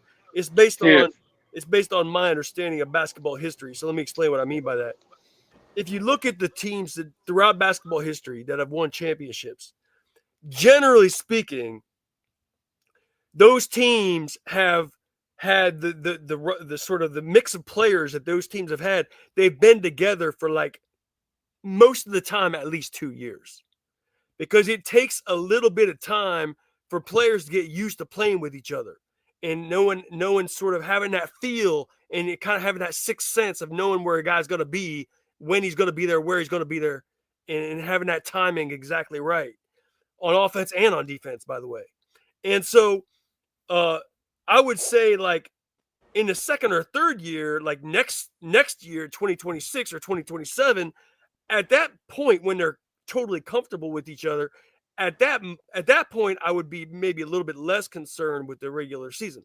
But this year, the regular season is actually extremely important, because very rarely can you throw a bunch of players together, and in the first year, the very first year, they all figured out and win a championship. Hey, hold on, I'm with you on that. Let me just say that's going to be very rare in the history of the NBA. And if you look at this roster, you got at least 4 guys who are like new to major playing time. I would say KD, Finney Smith. I think Capella is going to get some good minutes. And let's just throw Reed Shepherd in the mix because he didn't get major minutes last year. I actually think now they got rid of Cam, Reed Shepherd is I think Ime's got Reed Shepherd slotted in to have a big contribution this year, and we'll see if that happens or not. But I think Ime believes in him. That's one of the reasons that they got rid of Cam, is because I think he trusts Reed Shepherd. So Reed Shepherd's the 4th guy they got as sort of a new player they throw in the mix, major minutes. That's 4 out of like 10 or 12 guys that are new, and those they all got to play with each other and figure each other out. And usually it takes more than 82 games to figure all that out. Usually it takes 2 or 3 seasons. Okay, so if they get out into the regular season and have an impressive regular season record, that gives me confidence that they have this whole, I got to build team chemistry and it's going to take this long. That's just a cliche statement to me. Either you play basketball or you don't. All these guys on this roster know how to play basketball. That's number one. Number two is this. It's not about it's not about. Hold on, Green. I didn't cut him off, Green. Yeah, thank you, bro. I agree with Hoss to a certain extent, but I disagree when he says it's going to take 82 plus games. No, it's not. Right? I don't think it's going to take 82 games for them to figure out how to play with Kevin Durant, DFS, and Clint Capella. I don't believe that. And number 3 is the Rockets ain't. Unfortunately, we're not in a position to where we can do that. Like, Kevin Durant ain't getting younger. Like, we got Kevin Durant to win a championship this season, because nothing's guaranteed past this season. And so when I say I'm going to judge them off the playoffs, that's what I mean, because the thing is this. As long as they're healthy, J-Dog, I don't care if the Rockets are the 5th, 4th, or 6th seed, bro. If they're healthy, they have a shot to win because of their roster, period, right? We seen the Boston Celtics in 2010 be like a 4th or 5th seed. We saw our Rockets in 95 be the 6th seed, right? And won on the road every single series. And so again, we saw the Pacers last year, Moss. Yeah. And so all I'm saying is this. He's right to a certain extent about team chemistry. I'm not pushing back on that part. I think the length of it is where I push back on. And as long as we're healthy and we're going to the postseason healthy, then I think we'll be okay. We don't need 82 games to figure this shit out. Let me just substantively respond to that without any personal attacks, okay? Because what I'm saying, all good. Yeah. Go ahead, bro. I ain't tripping off. What I'm saying to you is that that the attitude that you conveyed is that, based on our talent, we just throw all the guys in the mix and show up in the playoffs and we all got it solved. But that's actually not true. If you look at basketball history, very rarely are a bunch of talented guys just thrown together and they all figure it out. Basketball is a game, especially when the shot clock was shortened in the 80s down to what it is now. There's not that much time on offense. It used to be unlimited shot clock. They didn't even have a shot clock. So you could take your time to figure it out. But now that the shot clock actually is not that much time if you think about it. And now that they shortened it once you get the offensive rebound, it used to be you get an offensive rebound, it sets the full shot clock.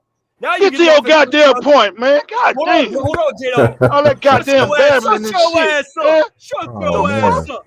Oh my God. Babbling, bro. Now if you get an offensive rebound, you got 14 seconds. So what I'm saying is the game's getting faster and faster as history progresses, and there's timing issues. You got to understand how to feel your teammates, where they're going to be, when they're going to be there, the timing. And by the way, this is not just on offense. On defense, that defense is a collaborative enterprise where you got to know where the help is coming from and where a guy's going to be, and knowing whether you got to be there or you got the other guy's got him. And this stuff takes a lot of games to figure out. And that's why I'm not saying it just because I believe it. I'm saying if you look at basketball history, there's times where you throw one or two new guys on a team and they win it the first year. But very rarely do you throw 3 or 4 new guys on a team and all of a sudden they just put it together in 1 year. Yeah, if this team needs 82 plus games to figure it out, then they don't. Bro, 82 games. I will. Hey, Hoss. I'll say I'm looking at the starting lineup. I'm only seeing one new guy. You know what I mean? Like, bro, no, I'm talking about the full roster. Please, I'm talking about the full roster. Yeah. Please let me respond to this dude, bro. Okay, go ahead, J-Dog. Cook, bro. Full roster. And y'all on the money with that. I put out 4 new guys on the major minutes. Yeah, but they role players, bro. That KD is the main they're part of the figure. team, bro. If they're going to get 20 plus minutes, if they're getting 20 plus minutes, that's major minutes. They're a seasoned vest, bro. It is not going to take them long. NBA history. You're talking out of your ass. I'm talking NBA history. You talking out your ass with all that babbling and shit. Get to your goddamn point, bro. You babbling, bro. It don't take that long. It's going to 4 players that have 20 plus minutes. I was like, didn't Miami do that the second year? Didn't Miami do that the second year? They brought in some free agencies and they just it's a reason why MA went out to season vets, bro. There's got playoff experience, bro. It's not gonna take them no whole season to get no goddamn chemistry, bro. Especially your main figure is KD, and KD shows, bro. He can fit into any offense, bro, and make a difference and be efficient and be KD, bro. So the other guys, bro, them guys gonna fit in, bro, seamlessly in this defense and this offense, bro. Amin is the alien as far as basketball IQ as well, not only in his athleticism. So I think he makes things run on offense and defense because he can cover up your mistake on defense. He take up 2 people, you know what I mean? So like he makes things work on both sides of the ball because he's a freak. So for me, right, Absolutely. I pay attention to it like this, right? When Kevin Durant first got to that first year with Golden State, they made that work that first year, made that bit happen, got that chip, right? Now, if you look at when he kind of like put it together with Brooklyn, with the James Harden, Kyrie, everybody, that shit was moving. 16, it was 13-3, playing 16 games. It was going on the head. But what happened? Injury. We went to that. Now, if you go to again, you went to when he first went to Phoenix. That they was the only team besides Miami that took Denver to 6. And mind you, if it wasn't for them injuries of Aiden and Chris Paul, we don't know what could have happened.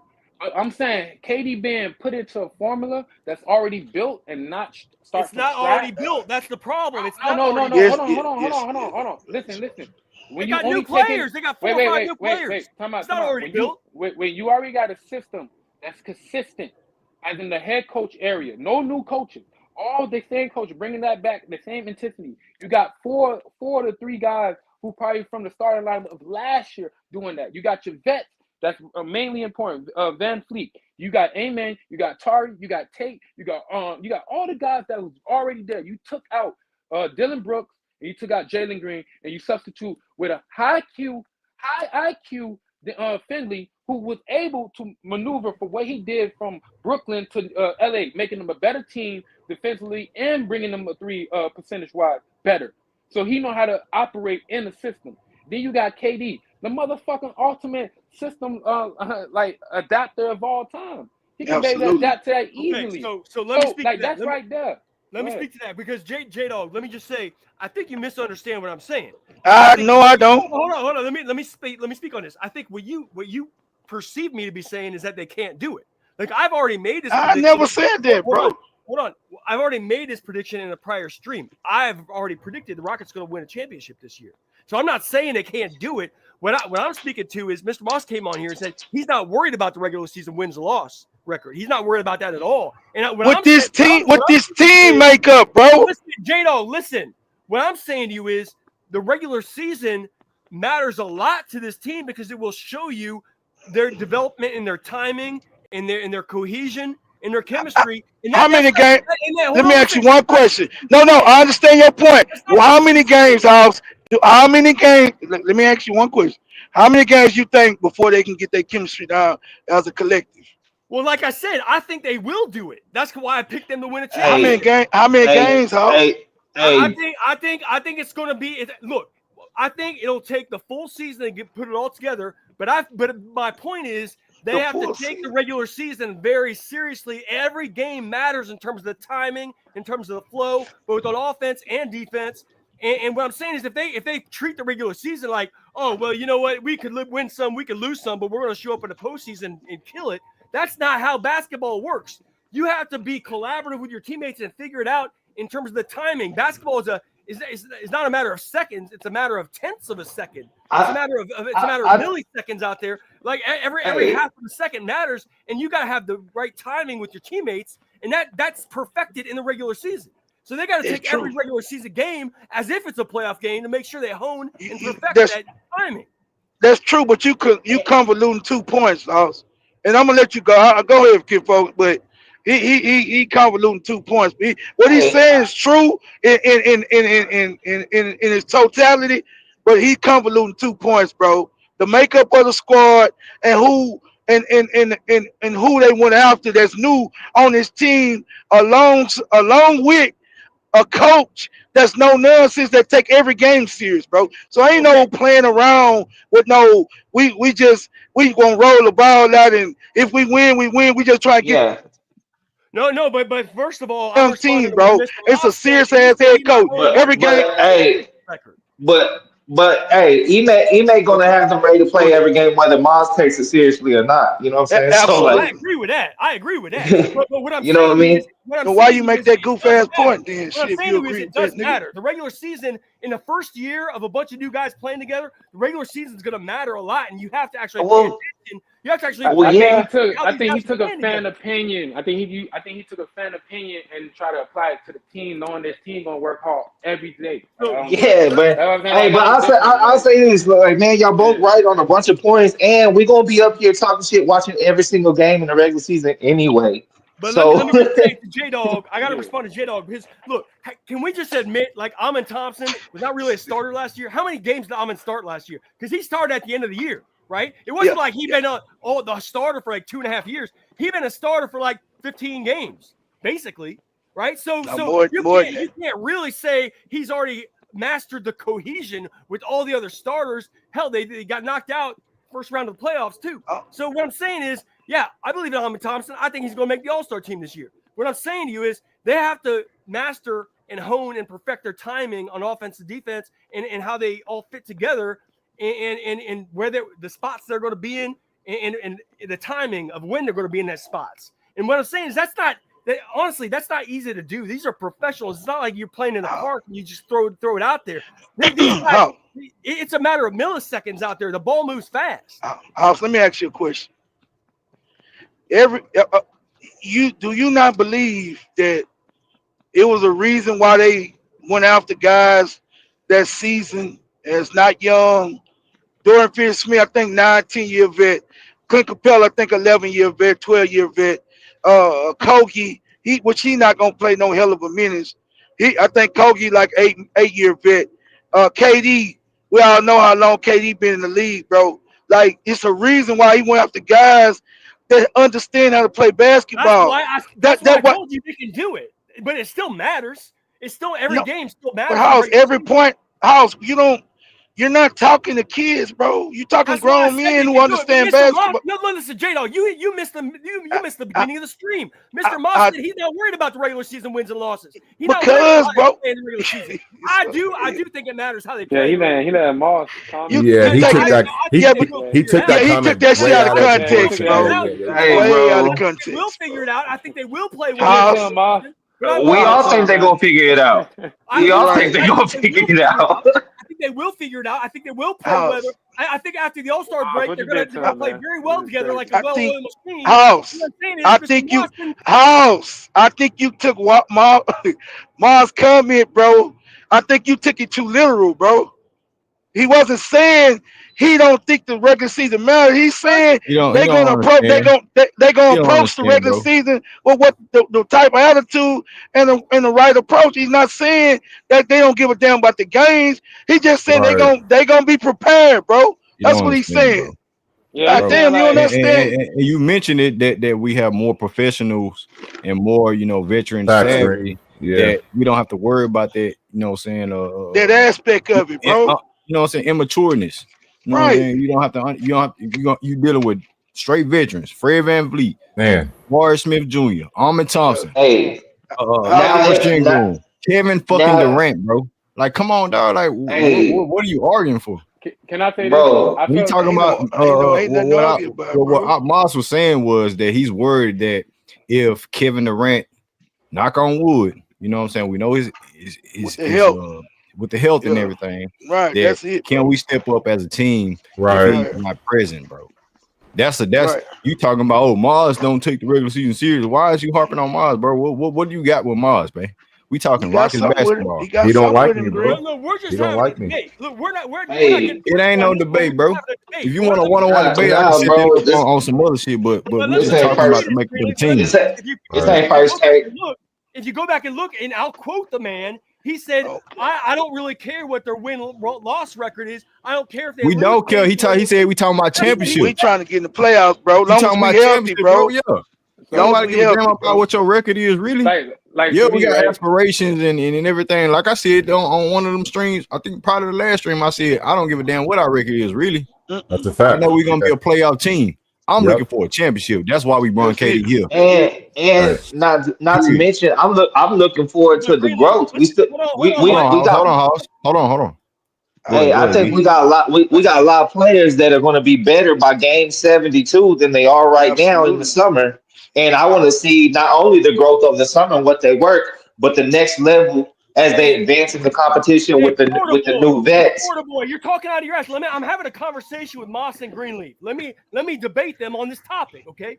House ain't no damn debate, bro. There's no debate. Yeah, I'm not debating that guy, bro. Hey, cook his ass. He call you a water boy, dog. I mean, is that what he's talking about? Water boy? Hey, man, I didn't know he was talking to me. He's talking to you. Yeah, that's crazy. He come up here and yell the same point for 10 damn minutes when nobody even knows what the hell he's talking about. Like his first take, and anybody thinks he's Stephen A. Like he knows anything about basketball. Saying the same fucking point three times in a row. Hey, shut the fuck up. Come down here, stop the shit out you, boy. Hey. Come down here. I'll send my address in the chat. Boy, you don't know nothing about basketball. Come to Whopper one time. I'll smack the fuck out you, bro. He ain't gonna do that, B. But he can't comprehend what we talking about. Florida boy. Listen, boy, you gotta pipe it down, bro. And you know what? I hate Florida bandwagon boy. fans. Oh, now you talking about who the fuck Florida? Bandwagon. You can get your ass out of town, bro. But let me just Greenleaf, I gotta respond to that. Crazy. Okay? Now, Greenleaf, let me just say this. Okay? What I'm saying to you is you guys are saying that you really don't care what your regular season record is. But nobody's saying that. No one's saying that, you dumbass. Nobody's saying that. House. We saying that if you relying on a regular season record, hold on, listen to shit. Like, chill out. Comprehend this shit. It don't matter what OKC don't give a damn if they the number 1 or number 2 seed. They want to win another championship. I don't know, but that should be their mentality. I'm saying is what Miles feel like, he don't give a damn what the regular season is. And what I feel like, J-Dog, I don't know who. I can't speak for everybody, but I'm just saying what Miles was saying, that the regular season record, yes, we get 55, 60 wins. Hey, kudos, man. And we seen that shit before as a Rocket. Right. We talking about winning a championship in this era right now when there's no solidified, Dynasty. back-to-back champions, no dynamic team, no dynasty going on. If you can plug yourself in this era, in this 10-year span from 2019 to damn near 2030, if you can get you a championship with what you building up, and you got the KD window with a 3-year window, shit, we brought him in for what? Just to get better? Yeah, we trying to win the championship, bro. And of course, during the regular season, team gelling and chemistry with new pieces and all that stuff matters. Of course, of course, we all know that. We all play basketball, like we know that. I just want to say this. I just want to say this before. Hey, Florida boy, you need to pipe down, son. All right, right quick, Hawson, before you take off. Look, I just want to say this. Like, if you paid attention, if the Suns, like, which I don't believe have the same, like, I don't see the Rockets with the same mindset of the Suns, where they had a 9-1 lead. And then once he went down, they didn't know how to control that or, like, sustain that as in, like, a consistent win. This team already proven they can win without Kevin Durant, as in, like, regular season games. Regular season games. No, he's saying that you had a Jalen Green who was inconsistent. He wasn't a 25 points per game punch. He was 21 points per game, and they just average out high average out. When you bringing in Kevin Durant. When you bring in Kevin Durant, who's putting up 26, 27 a night, 50, 40, 80 right now in his sleep at this stage in his career, and all we cried about was efficiencies, consistencies. That's what you get, a go-to guy, somebody that can get you buckets in the fourth quarter when everything is complicated, bro. In contrast to muting me, actually let me get my point across rather than mute my ass every time I get a sentence out, okay? Now, every time I speak one sentence, y'all interrupt me, okay? Let me make my point clear. Let me make my point clear, okay? What I'm saying to you is that I just had an exchange with someone when what I said was that you guys are saying, Mr. Moss, and apparently Greenleaf agrees with this, which is crazy, that you really don't care what the regular season record is and whether they win or lose games in the regular season. And what I'm saying is someone piped up and then they said, that's not what they're saying. And I'm saying to you, that's literally the words that came out of their mouth. Is that, Mr. Moss, you can rewind the tape. Really, you can rewind the tape. They literally said, I don't care if they win or lose these games. I don't care what the regular season record is. That's exactly, literally what they said. The words mean things. But what he said he cared about, though, Moss. Let me finish. What he said he cared about. So my point is not that the regular season record is going to define. Yes, the regular season is going to get you better. That's what you play for, right? Let me get a sentence out. My point is that the regular season record is not that the regular season record is going to determine linearly what their playoff success is going to mean. My point is that in the first year of throwing a bunch of new guys together, the regular season record is the best evidence you have of whether they are solving the timing issues, the flow, the chemistry. And those are not cliches. Mr. Moss said, I'm throwing out cliches. It's not cliche. Bro, when you have a bunch of new guys playing together, it's not like a video game. You guys are playing NBA 2K or something. It's not a fucking video game where you just throw guys together and you just assume everything's going to fit together and flow perfectly. You got to play with each other and learn the timing. Get experience with the other teammates and understand where you're moving to, how you're moving, and offense and defense. There's timing issues involved in doing this, and you can't just throw a bunch of guys together like a video game and assume that the timing's going to be flawless after you just throw a bunch of people together. And as to J-Dog's point, where this is just adding a few small pieces, that's simply not true. Okay, I don't care if they're starters or bench people, but if you have two new starters, KD and Amon was a starter for like 15 games out of the whole year last year, so let's just call him a new starter, basically. Okay, what I'm saying to you is that's 40% of your starting lineup. 2 out of 5, 40% of the starting lineup is new, and then you got 3 bench players: Reed Shepard, Dylan Finney-Smith, and then Capella. They're going to get at least 20 minutes a game. So you have 4 guys that are getting at least 20 minutes a game that have never played with the rest of the crew. And what I'm saying to you is that the best evidence of whether they're figuring all the timing issues out and playing well together as a unit is how they're performing in the regular season and paying attention to that is not just some Sisyphean experience that don't matter. It's irrelevant. No, that actually matters a lot to how they're developing their timing, the chemistry, the cohesion. And Mr. Moss is out here saying, oh, as long as they're healthy, I don't really care if they win or lose games. No, it's not about the record per se. It's about the what's underneath their record. Their record is the best evidence of how they're getting the timing solved. I mean, if they're like 500 or barely over 500, what that tells me is that's the best evidence that they really haven't yet fixed the timing issues. Hey, Green. But guess what? If they win 60 games, I got what you're saying, bro. I got what you're saying. Like, take the regular season series, build chemistry and camaraderie, build all that shit. I got you, House. I know what you're getting at. I know what you're talking about. But here's the only reason why none of that last 10 minutes matters, because you said you believe that they can win a championship, and you believe they're gonna get that timing before the playoffs start. You said that out your mouth. That's what you believe. My point is that it matters. You got other people saying it don't matter. Like it's just we don't care about their wins and losses. They're just going to throw. Why are you going at him, bro? What I'm saying is whether they what you say games, like everything you said, you've been wrong. Not figuring it out. Cam Whitmore, you're wrong about Cam Whitmore. We told you Cam Whitmore ass about to be shipped up out of here. They look. He may even admitted it. He said we like Cam. He said we all like Cam, but if he don't fit the bill for what we're trying to do going forward, right? He said he have to go somewhere else. We send his ass home, back to the merit, whatever he from. And Cam Johnson, he said he likes him, but they're ready to win a championship. They're not willing to spend another year or two on development. We was trying to tell your crazy ass that was what we was on. Your ass ain't want to listen. You on a emotional rant about how you feel. Bro, man, on that good shit, bro. I need some talking, man. Come on. Out here calling Cam John. I'm sorry, Mr. Boss was out here calling Cam Whitmore a bunch of derogatory slanders names, and that's what I took offense to. That people were out here attacking the man for trying to play hard and want to play good minutes on the basketball floor. And now he's finally going to get the opportunity to. I like Cam Whitmore. I wish him the best. I'm never going to slander that guy's name ever. I like his attitude. He seems like a dog. He seems like he wants it. And if a man wants to get minutes, I respect that because that means he wants it. All right, let me ask you a question.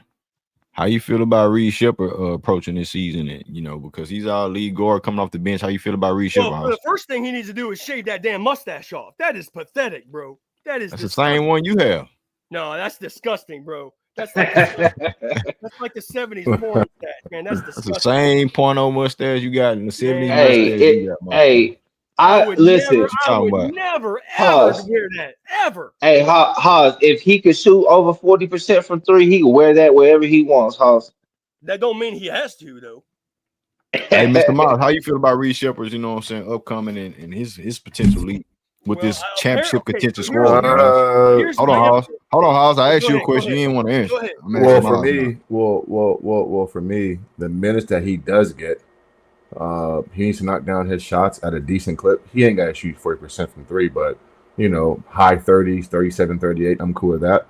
But mainly, can he hold his own defensively? And so we'll see, right? We'll see. Because the thing is this, he can shoot the ball and he can be a okay shooter, but if he can't defend and guys are picking on him, then for me that's a problem on this team. He's a good defender. Like he's not Alman Thompson out there, but he's not a slouch on defense. If you watch the games, you would know this. I don't think nobody with basketball acumen, Greenleaf, looks at Rasheed, looks at Reed. Hey, Greenleaf. This dude just cuts in and just this is crazy, bro. God damn, bro. God damn, bro. The entitlement. Yeah, I don't look at Reed Shepherd. So stomped out the barbecue real quick. Right. I don't look at Reed Shepherd. Let me just say.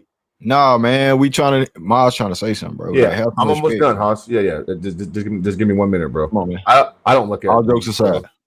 Yeah, all jokes aside. I don't look at Reed Shepherd as no above average defensive player, bro. He's small in stature, so his strength is going to be shooting the basketball, providing floor spacing, and then at times he's going to be asked to ball handle and create and make plays. So we'll see. I don't know, bro. Listen, to be fair, I think the jury is still out on him. And so I don't know how to assess him yet, Green, because I I don't feel like we've seen enough of him when the Rockets are playing winning basketball. So we'll see. I don't know. Meaningful basketball, especially in this upcoming season. Yeah, Exactly. So I don't know, bro. You want to see him get better. You want him to see I do. him. Of course I do. You know what I'm saying? Because if we're in a contention mode, he has to perform at a level where he's serviceable as a backup point guard. And so that brings me to my point, which is that based on this is my implication from the offseason moves. If Ime gets rid of Cam because he hasn't impressed him enough on the developmental front, but he has not decided to get rid of Reed Shepherd, that by implication, that tells me that Ime seems to believe that Reed Shepherd has been developed and he's ready to contribute. Now, just because he's keeping him around, you know what I'm saying? Just like Cam Whitmore, if Reed Shepherd wasn't ready, he would get rid of him too, and they bring someone else in. So I think by implication, I think he's ready to go. I think that Ime, I trust Ime. I think he knows what he sees. And just because he played G League minutes last year, sometimes you just got to get minutes. You got to get out there and play. And I think he got good experience in the G League. I think he's ready to go, and I think he'll be a bench player, but I do think he'll get at least 20 minutes a game. Gotcha. Hey, House, real quick, man. Let me get on this dude that just pulled up, man. Go ahead. Hey, this dude need to change his name to Fast Family Affair in the chat. And when he come on the panel, he changed his name because he putting over with a Houston. He putting over with a Houston 13 jersey, man. We don't ride with that number no more. That's a bad number, man. We ride with 7s over here. 7-11, man. What you trying to do, man? What's up? There will be no James Harden slander, man. There will be no Harden slander. What's happening? What it do, man? What it do, King? What's happening, man? Ain't shit. Hey, man, I pulled up. Hawes makes a good point, then he turns around and shoots himself in the face with a bad point. Tell me. So Hawes was right. You know, if people was watching the games, they would know that Reed Shepherd really is a pretty good defender. Like, he's not a lockdown defender or nothing like that, but he is a pretty good defender, especially, you know, for a guy this young and who's quote unquote undersized. Then he turns around and shoots himself in the face and say that he's been developed. That's the reason why the Rockets kept him. Nah. The reason why MA and the team decided to keep him was because he takes to coaching. Like, he's willing to listen to what the coaches want him to do and what they asking him, and to put forth the effort to try to do that. You know, and that is playing defense, you know, and trying to learn the system and run the system the correct way. So that's how I feel about the old Shep subject, real quick. But as far as the Rockets this season, I'm kind of in the middle. I do believe that the regular season does matter. It's gonna matter, and we do want to have the best record possible for home court advantage. Like, we don't want to come out here and decide that nothing else matters throughout 82 games, or it don't matter as much so long as we get to the finals, because the finals ain't guaranteed. You know, it's gonna take a little bit of luck, and this team very well could end up with a bad matchup or a tough matchup and get eliminated in the first round again with KD. And that's if KD is going to be healthy and available come playoff time. So these regular season games are going to matter, not only for team continuity, but I feel like we can kind of pencil in that KD going to miss 20 to 25 games. How is the team going to perform without him? You dig what I'm saying? Like, that scoring punch, and what he adds defensively, because I still think KD is a pretty good defender. What are the adjustments that MA and the team is gonna make when he's not on the court? You dig? And can we still win? Go ahead. No, I was just going to, harp on that question alone. I spoke on it earlier that I would think that Amen, Jabari, and Alp, step it up when we looking for that go-to guy or the go-to guys. If Kevin Durant missed 15 games, I believe he's gonna miss 15 to 20. If what I'm saying, depending on his, that's just off of what he's been doing the past few years, whatever the case may be. And if it's we can't predict when he's gonna get hurt, right? So if we speaking on like if it comes in the back end of the season, we're gonna be prepared because of the team makeup. Yes, regular season games matter. Chemistry, camaraderie. You have to know your lineup, your team, and everything like that. Because in the playoffs, we spoke on this as well. That goes on if KD's on the court and they double team and they game plan and want KD to go isolation. You have to step up Alp, Jabari, and Armin Thompson. They have to step up in ways that we need them the most. And Fred, saying everybody like that. So you have to take into account if outside of injury, how do you play when this guy is, being a main focal point? Are you a team that's shaped up to produce around Kevin Durant instead of just impacting the game, packing the team with Kevin Durant on the court? You know what I'm saying? Like you did what I'm saying? Like just approach it like that. And I'll say, like with everybody on this team, man, I'm just wondering. Yeah, I'm gonna watch all the regular season games. I want to know, what does Game 70 of this year Reed Shepard look like? You know what I mean? Like, yeah, he needs to help us along the way, but what does Game 70 like? How Right. Like he might be how is better in Game he ready to 70 than Game go? 7. That's a good point. Right. He definitely And gonna so be better like in Game 70 than Game 7. That's a good point. and so I'm looking at him, Bari with his more minutes, Almond. That's why this team is the most fun team in the league, because the journey these players could actually make right in front of our eyes if you watch the game. Seeing them grow Because I up. think they got the skills to do it. You know what I mean? Right, seeing And them Reed grow up before Shepard, our eyes. yeah, like Almond and Reed are two people to where if they grow up all the way by Game 70, I don't care who we play round one. I'll be ready to rock. You know what I'm saying? Right.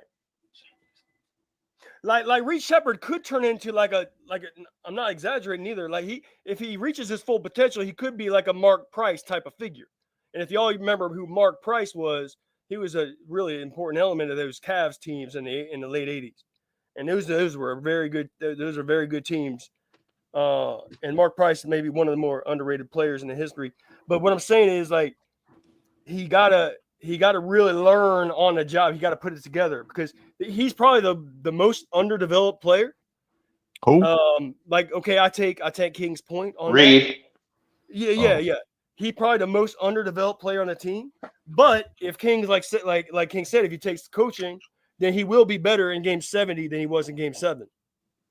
So that's another reason regular season matters. It's going to be the young players stepping up and growing. Because I know this is by the end of last season, he dropped like 30 on OKC. You know what I mean? And if you saw his first couple of games, you wouldn't have seen that coming. Like he has good awareness. I don't know if you saw the clip where he was running out of bounds. He throws the, like, he's half out of bounds. He throws the ball behind his back down the other end of the court for a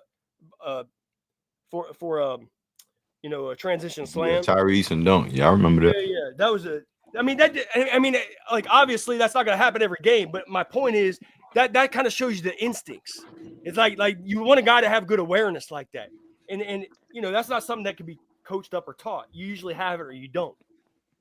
Now with the opportunity that he's going to get this year, and Ime Udoka stood on, came out and said that on his exit interview and things like that, that Reed Shepard will have more opportunity to play more, be very impactful, especially off the bench. You're bringing in Aaron Holiday, but at the same time, you still have Reed Shepard to develop.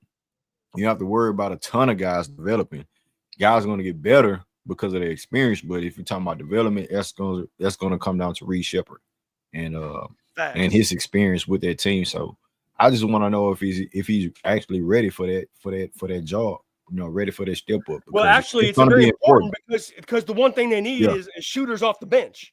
So he actually does provide a big role because they do need a shooter off the bench, especially now that they got rid of Cam Whitmore. So if he's a good shooter coming off the bench, man, that could be the perfect bench player that they need in that role. Hey, Green. Bringing so in Smith, he 41% shooter. So Tari Eason is above average shooter. I think Tari's going to start. I think Tari's going to start. Now that's just me, but I think Jabari going to come off the bench halfway through. I think Tari going to end up in the starting lineup by the end of the year. Yeah, Well, see, I think Tari, if KD sits any game, I think Tari is the one who comes up. Well, I think Jabari will be that guy because I think Jabari going to stay on the bench, and then if KD sits out for a game, Jabari going to start. Bro, Jabari gonna start, bro. Stop. No, he's not. No, he's not. Tari going to All start. right. I think Jabari got the contract. Jabari going to start. They know who they invested in. But part of let me just give Jabari a rare compliment from me. Okay, part of the reason I think Jabari should come off the bench, okay, is because he'll actually have more shot opportunities coming off the bench than he will as a starter. Because think about it, as a starter, you know that LP is going to get his attempts. Van Fleet ain't need. Van Fleet ain't shoot. Kevin Durant definitely going to get his shots. So what I'm saying is Jabari's not going to get that many attempts in the starting lineup. He'll get more. You don't need Almond and Tari in the starting lineup, bro. They play different positions, bro. Yeah, well, damn, they do most of the same type shit. Yeah, bro, hey, listen. They the same type player in certain aspects, bro. Not everything. That's completely I don't agree with that, J-Dog. Listen. Hey, I'll just say this. Last year, our best lineups all had Jabari in it. Period. From like a whole bunch of analytics, like it was like a top red protector too. Oh, you don't have to agree with it. I swear to God to you, it was just the number. Like it was numbers and plus minus. If you look what Tari did, he was very productive in playing with the starting group. But what I'm saying to J-Dog is that Amon Thompson's more of a wing defender, okay? But Tari is a defender in the paint. He's not going to step out, guard guys at the 3-point line. Yes, Jabari is a defender. What you talking about? Yeah, what you say? What I'm saying to you is generally speaking, he's a better defender in the paint. Jabari can guard one. He can switch on a 1 and guard 2 through 5. He can switch. What I'm saying is but he was a top. Hold on 1 second. Of course he can switch. What I'm saying is his primary responsibility is not going to be picking up guys outside the 3-point line. Tari Thompson's going to do that every single game. Absolutely. Almond switch 1 through 5. What are you talking about, bro? What I'm saying is Tari going to be in the paint a lot more than out on the perimeter on defense. You know that's true. No, I don't know that's true. You do. That's true. Bro, the reason why MA got the guys he got, bro, is because they multifaceted in their defensive I agree with you. I'm talking about responsibility. Primary. Nah, Tari's one of the perimeter defense in the league. That's why he's known for perimeter defense. Primarily, he's a primarily paint defender. House, no, he's not, bro. He's versatile. I agree with you, but listen, Amon and Tari could guard everywhere. I agree with you. Okay. Amon's primary responsibility is perimeter, and Tari's primary responsibility is paint. They're different players on defense, bro. I say 3-4. Okay, yeah. I can rock with that, but Jabari does the same thing. What are you talking about? Yes, and Jabari, but he's a better shooter. Not the same. I don't agree with that. Well, but Jabari can play 3, 4, or 5. Jabari can play small 5 too. Right. And he switches, bro. Jabari cannot play the 3. Jabari cannot play the 3. Yes, he has. He did it last year. He has. He's not fast enough. He's not quick with enough. With the double big lineup, he was at the 3. Jabari not quick enough to play the 3. Let's admit it. Well, he did it. He did it successfully in the NBA games. Not successfully. He did. Jabari's the 4. Jabari's the 4. That's ended. He can play the 3. He played the 3 with Steven Adams and LP on the court, bro. That was probably what, the 1% of the whole year. Well, they tried it, bro, and it was successful together the whole year. Probably less than 100 minutes the whole season. They tried it late in the season, bro, and it was successful. Come on, it was successful. Well, if KD on the squad, KD gonna be the 3, and Jabari still gonna be the 4. So you are primary responsibility. Yeah, House. But either way, Jabari gonna be responsibility, so it don't matter. What the hell are you talking about? My main point is Jabari's gonna get more shot attempts coming off the bench because guess what? If he's in the starting lineup, KD going to get his shot. I don't even think that matters. He's going to get his shot attempts. I don't even believe that matters because Tyrese, he came off the bench most of the season and averaged like 14 points. No, but I'm saying attempts. Okay. I don't care about no attempts, bro. Jabari going to have more shot attempts coming off the bench because he'll be a primary. That might not be the formula. Bro, do you not understand what I'm saying? If You he's just in the throwing starting shit on the lineup, wall, he got hoping to to stick. share shot attempts with Yeah, I'm saying KD, what I'm saying, hey, Van bro. and but he's gonna and have more minutes than he ever had, Hoss. He's gonna have more minutes, bro, so he's gonna get more he can have the shots. same amount of minutes coming off the bench. That's ridiculous. Well, yeah, he can have the same amount of minutes coming off the bench, but I don't think he's coming off the bench. I think And Tari will and, average and more we will minutes. see. I think Tari will average the same or more minutes than Jabari will this year. I think Jabari has a higher basketball IQ than Tari. What did he agree with say? that at all. Hold on, man. What the I hell do. you just Tari's said? one of the terror twins. Tari's one of the terror twins. His IQ's off the charts, especially on defense. Hold on, bro. Oh, on defense, not offensively though. Tari gonna average more Jabari's minutes not than that. It's not that big. He's a catch and shooter. He's a catch and shoot player on offense. He's not some dynamic scorer on offense. He gets the ball, he shoots, he makes it. That's all he does. I'm saying Tari has more turnovers with the ball. Jabari can't put the ball on the floor. You even admit. No, he can't put the ball on the floor, but he can shoot 43% from three in the playoffs. He's a shoot guy. Bro, y'all better He quit can shoot. entertaining House, bro. Y'all better quit Yeah, I entertaining know. House. And he House will has get lost more his catch and goddamn shoot mind, attempts bro. coming off the bench. You said Tari gonna average more minutes than Jabari this year. I said equal or more. Okay. That's dumb too. No, it's not. You said underrating Tari. Bro, Look, I'm doing I what? believe in Tari. Listen, just defense alone, Tari adds a lot more than Jabari. That's a fact. You know it's true. No, Jabari was he was a top rim defender.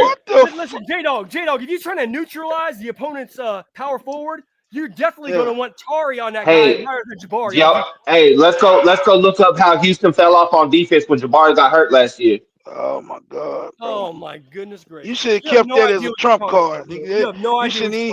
You shouldn't even drop that card on his ass. It was too early. It was too early, bro. It was too early. Hey, did I go for the fatality? Did I go for the fatality, J-Dog? Hold up. Yeah, that was a fake. Yeah, bro. That's a mic drop, bro. There's a reason why Alman and Tari are called the terror twins on defense. Jabari ain't got no fucking defensive reputation. Not even close. No, just the defense. You don't watch the game. Jabari, I watch every game, bro. Reputation.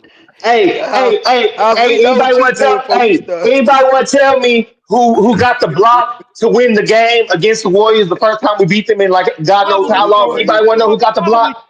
Probably Draymond, bro. It was Jabari. Probably He say Draymond. Probably Tari. Chris say Draymond. Bro, you clutch defensive gene, bro. What's wrong with you, huh? I'm talking about the whole season. I was just talking, bro. Bro, on God. You got your little here, got that white girl tonight, did you? Boy, you just said all type of shit. J-Dog, let me ask you. Bro, I try to tell him I need to switch drugs with him, J-Dog. I need some of that shit, bro. I need some too. Let me ask you a question. What? If you're in the playoffs and you got like a serious power forward threat on the other team, right? Right. Who do you want guarding that guy? Tari? Barry, nigga. I said before you get out your mouth good. You liar. You damn liar. Tari, let me tell you something. J-Dog, I'm going to use your own word on you. You're disingenuous. That's I ain't used that word in a long time. But look here, man. Say. Look, bro, let me tell you this. And okay, I understand what you trying to get at. Let me help you, bro. Let me help you. Tari is a terror. His hustle and his effort, it causes chaos. But when you're talking about a disciplined, sound, a fundamental defender, you won't borrow on him, bro. No. Yes, you do, bro. No. Man, you don't watch the games, apparently. You don't watch I don't watch the games, Greeley. Apparently, J-Dog, you must have amnesia. Jabari better defender, bro. Stop, bro. Tari, let me tell you something. Let me say this. Hold on. Let me say this, bro, and I'm gonna let you go. Yeah, bro. Tari got the energy. Yes, he gives effort. But if you talking about sound defense, Barry is a much better sound defender than defense. Is what you're talking about. Slow. Jabari. What's wrong with you, man? Jabari's slow. You know it's when he dribble, he's slow. Yeah, we ain't talking about offense. We talking about defense, bro. Listen, the reason that Tari can guard more positions than Jabari is because he's actually more versatile because he's quicker and he's got better instincts on defense. He is quicker, bro. But you talking about power forwards, bro. You just Jabari a better rim defense. Jabari 6'11", 7'1" wingspan. Cover more ground. Like, what are you talking about, bro? A better shot blocker. A better shot blocker. Tyrese just he more agitative and shit like that. Yeah, agitative. Right, Green. Jabari cover more ground. He does move his feet on defense. I don't know what the hell you talking about at all. House. Man, no, bro. You guys talking crazy. Saying that no, you are talking crazy. I don't know what the hell you on, bro, tonight. You don't watch the game. But okay, I don't. Okay, I don't think it's nobody in this goddamn chat believe that, bro. But all right, Hoss. Hey, can I ask you a question, Hoss? What ranking do you think Jabari Smith was in the league against opponents shooting at the rim? What ranking? Talking about defense. What are you talking? I'm talking about defense. You talking about defense? You're trying to change. I'm saying his defense against people at the rim. What do you think Jabari Smith? Do you think he's like a journeyman? Like, what do you think Jabari Smith is? First of all, half of these stats, like, you don't even understand the context. Sometimes guys get posterized at the rim because they're a help defender. They arrive late. So got it. These things aren't even reliable. So he's top. He's top 8. He's top 10 in the league in rim defender last year. Top 10. I did watch the game, and then it's backed up by stats. So I just don't know what you're saying, bro. Defensive stats, yeah, anybody who comes on talking about defensive stats, man, he got paid $25 million a year for a reason, Hoss. Just a stat watcher. You don't watch the games with no hesitation. They come straight. No hesitation, bro. They come straight in the summer side. Get your money, man. Here you go. Hey, straight up, 5 years, no hesitation. Listen, Tari. Before we even extend KD, J Dog, let's get Jabari Smith Jr. under contract because he can't play defense, bro. Hold on. Tari is stronger and he's quicker than Jabari on defense. Both. He ain't got no need, bro. He's stronger and quicker, and he has better instincts. Who's more durable? I'll give durable to Jabari, but Tari, man, he got every other category. Who can hit more threes and who better at blocks? Yeah, I think Jabari can hit more threes than Tari. But what I'm saying to you is that's why. That means he can. So that means he can be in. That means Jabari can be in big time minutes. Making big time shots over certain guys who's not capable of it. He covers ground on defense, and he can stretch the floor on any position with a 3, 4, or 5. 3, 4, 5 now. Let me put it to you this way, okay? When you're late in the game in the fourth quarter, right? And you got a guy like Kevin Durant on your team who you can rely on for buckets, and then you got some LP in there and Van Fleet. He's a reliable guy in the clutch as well. Okay, you don't need another guy on. What you really want then late in the game in the fourth quarter is guys come in and lock down on defense, and that's why you want Amon and Tari on the court together late in the fourth quarter on defense. We'll see. You just hold on. You being so disrespectful, he said two different things, dog. He said first of all, he said in the fourth quarter you need somebody to make certain type. So if they trapping Kevin Durant and shit like that, Jabari showed that he can take the pressure off him and make key buckets. Amon Thompson showed you he can take the pressure off you doing what he do. You know what I'm saying? Al Pacino as well to a certain degree. So I don't know what you're talking about. And then defensively, weapons. You could have LP. Defensively, you could have Amon in the dunking spot. You could have LP. You could have Van Fleet. But why? Jabari's not going to get the opportunities to shoot the ball. If we going against the Nuggets, and they have the bigs that they have now, you have Jokic out there. And they might want to experience with some Valanciunas shit because of what we presented. Well, let's say OKC. So OKC. Hartenstein and Chet. Who you gonna have out there as a Rocket? I want Tari on Chet. And why not Jabari? LP guard. Why not LP? I don't think Tari's big. I don't think Tari's big enough. He said Hartenstein and Chet. So yeah, I got LP on Hartenstein and I got Chet. I got Jabari on Chet. No, I got Tari on. I got man. Chet is 7 foot, nigga. I got Tari on 7'1". 7'1". no Jabari, come on, shit. man. Come on, Chet bro. ain't no little bro. He gonna turn around and shoot over Tar, bro. And Jabari just turned 21 or some shit, bro. He just still growing up, bro. He about to gain 20 pounds of muscle. He a baby, Yeah, We bro. didn't, and he a what we baby. seen in the finals That's a and stupid ass in comment. Western It was Conference like 1 Finals and year in the younger than finals. Jabari. They Chet ain't got was no age one. Chet difference. wanted to be a stretch B. He wanted to stretch out and shoot the He three. ain't He want to. wasn't trying to Yeah, put he that ain't want to He play wasn't B. trying to That's post right. up. He wasn't trying to put the ball on the floor and make something happen. He So that's want to easy to shoot guard. threes, bro. That's easy to guard. Put Jabari on him. You have more length and size to get out there and cover him. And he's bigger and stronger. So I got Jabari on. You know what I'm No, I saying got Tari. I got on Tari Chet. on Chet. Man, Hey, I'll have him on them at times. and I have Jabari giving him buckets, giving him nightmares from the Man, three, come on, Bro, man. just I just Yeah, draining make him explained threes. play this to defense. you. I He just can't play the explained to same you there's defense only one Jabari can play. basketball on offense. You understand that Kevin Durant and Van Vliet and LP are going to get a ton of shot opportunities? Bro, Yeah, bro.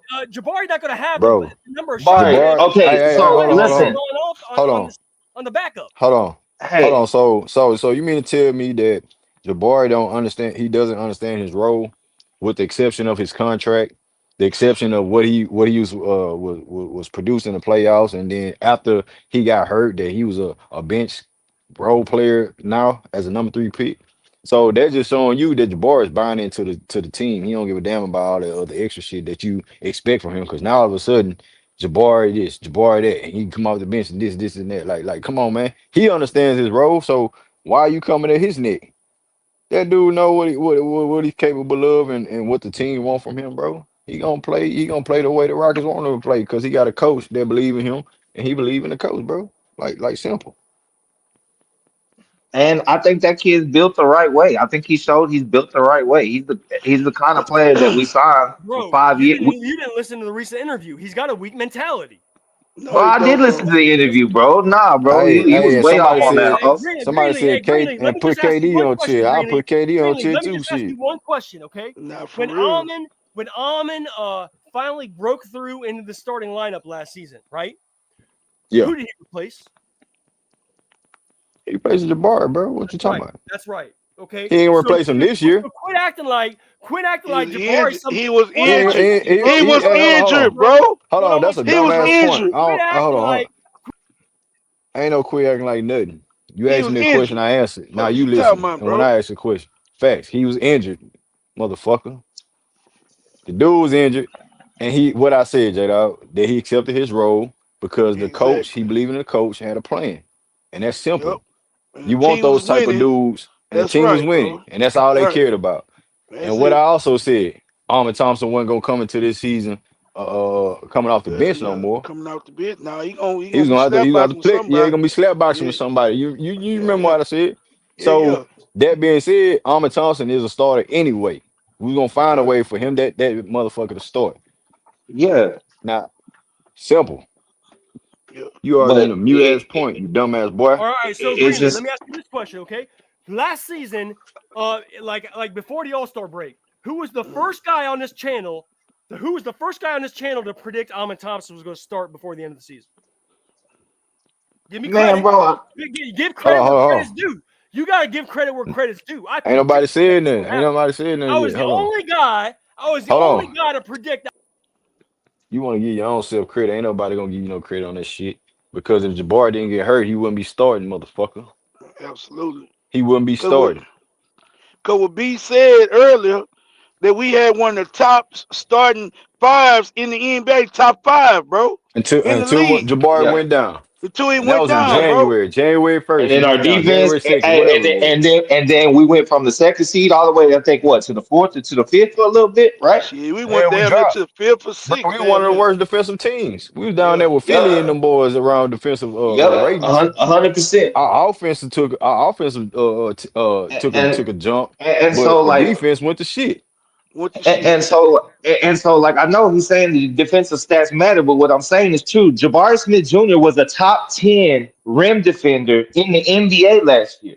A Right. top 10 big. And we stole him for 5 for 25. He's 7 foot with a 7 foot wingspan, and he's like 21 years old, bro. Like we Baby. should never be shit talking Barbie, bro. Like, hey, I hope the kid grows and I hope he, you know what I'm saying? I hope he does Okay, everything we I got pay to him to address do. Greenleaf Greenlee, listen, okay? You got to give a man credit where credit's due. Okay, I made a bold claim that no one else made, and when Jabari got healthy, what happened when Jabari got returned and got They healthy? was still winning, No, bro. nope, Hold on nope, one second, nope, J-Dog. nope. What I'm saying You is you ain't gotta No, give you're finna not get credit gonna that where do credit. that. credit is due. You ain't finna get that Like credit. if he was such a great starter, then what happened when he returned to health? Amon was still starting in front of Jabari. They was winning, bro. Well, Why? you Because don't mess with the Amon was chemistry. You because don't mess Amon with the chemistry. Thompson because Amon House, stop Thompson's playing. better than Jabari. House. You don't mess with. You know. You You don't got to mess with give credit chemistry. where credit's due. Come Man, on, I'm not finna J-Dog. give you. You got No, to I'm be a not gonna stand-up do that, guy. You bro. better be a stand-up man. Bro, I'm a stand-up man, bro. But listen, bro. I'm not. I understand chemistry, bro. When a team is winning and the chemistry is there, you don't change it. But the reason why it was there is because Amon's better than Jabari, and apparently they didn't have such great Hey, chemistry with Jabari. but Amin's better than everybody, Hoss. It doesn't matter, bro. What Amin's I'm better than saying is, everybody, apparently bro. Jabari was not some indispensable force needs to be in the starting lineup. That's a fact. Almond is good. Oh Almond my is good, God. bro. Almond is good. Amin's really, Um, he's great. we're not gonna. So what I'm trying to tell you I'm is not he finna fits sit better in. coming I'm off the not finna bench. sit in and debate He how fits good better Almond coming off is the bench, based, and he'll get more shot attempts coming off the bench than he would in the bro. starting lineup. But here's the thing: he can start and still play with the second thing, like how his minutes can be staggered. He can still play with the. He might be the shooter that you're describing for Hey, the what's up with bench. it, Mike? Man, Mike, I'll let Mike well, get to it. go ahead, Mike. House man, you need to shut the hell Man, up, bro. you need to shut your ass up. Shut Nah, for real, your man. ass You up. over talking, Shut man. You your over here ass. want to argue with everybody in their points and all this bulletin board shit, man. We don't want to hear that. That's because I know basketball. Well, I don't give a salute, damn Mike. what What you it do, know, man? What it do, fam? man. Hey, salute, Man, Mike. Hey, how salute, y'all Mike. I hope doing, you're man? enjoying Look the here, weekend. man. Shit, I'm just listen. I was Salute, listening Mike. to this stuff, and then I mean, I guess what Barry posted according to House, Barry gonna be the new whipping boy for the Rockets. Yeah, weak mentality, bro. So You this got a weak this what mentality. we doing now, You got a weak man. I'm telling. mentality. I don't want to talk about nobody on the team.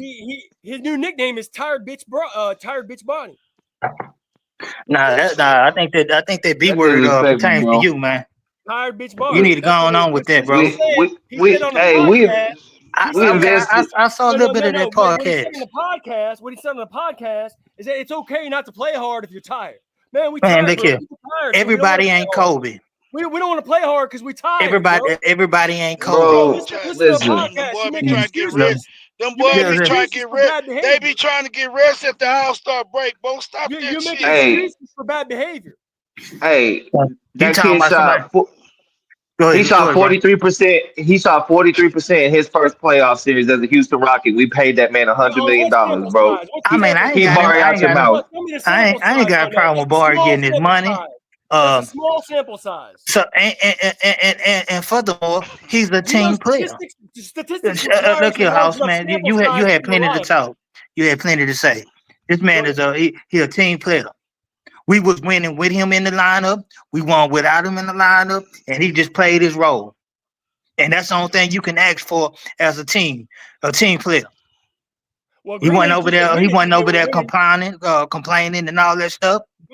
That's why he's still here. Greenlee just admitted that they were winning more with Barry out the starting lineup than they were with him in the starting lineup. That's why he stayed out the starting lineup. Green ain't said no shit like that. He said they was winning. He said the reason why they didn't That's remove. why they kept He Allen said, in there. bro, but we was the number 2 seed, so we didn't do too much losing. Yeah, they were number 2 seed because Allen started over Jabari. Oh my God, bro. Man, We've been the 2 seed the whole goddamn season. That's not Go true. fast, That's boy. not true. That's not true. That's not true. For the majority of the season, we was the 2 seed, dog. J-Dog, you're saying flat You out a lies. liar. Hey, for Hoss. sure. Hey, He only Hoss. did I for a tell little you what, spell. They were put your not trailer the 2 park, seed. put your trailer park up on it. They Then were not if the we 2 wasn't seed if until we late wasn't in the the number game. 2 seed, I said we was the number 2 seed most of the season. They were not the Fuck, number boy. 2 seed until late in the game. What? They were not. What? Look it up. Oh, Bro, boy, this we boy was here the smoking number that 2 crack. seed for the Look it majority up, of the J-Dog. season. They What were you not the talking number about? 2 seed until February, March. So who's the All number 2 right. seed for most of the season? I'm They, gonna until go ahead March, they and were not end number 2 this. seed. Look it up. Who's the number 2 seed for most of the season, Hoss? It was OKC, and then it was OKC, the number 1 seed all season. And then it was Denver, the Lakers. That's a lie. No, it's not. That's a fact. Okay. Go look it up. House. No, go look it up. Go look it up. Bro, I don't have to look it up, bro. Goofy ass nigga. I'm about to look it up. I'm about to look it up. Bro, they were not the number 2 seed. They was the number 2 seed for the majority of the season last year, bro. That's not true. Bro, I'm through talking. That is true. Yeah, it is true, bro. I'm through talking. I ain't really. Man, I'm not really talking. I'm not. Man, that's that powder pack. This dude on some. He on something, bro. Man, he on fentanyl. He on heroin. He on crack. He on meth. He on all of it. Bruh. He probably prostituting out there on Hunter Road. Say we was not the number 2 seed. Bro, we only slid when Barry went down for a minute, bro.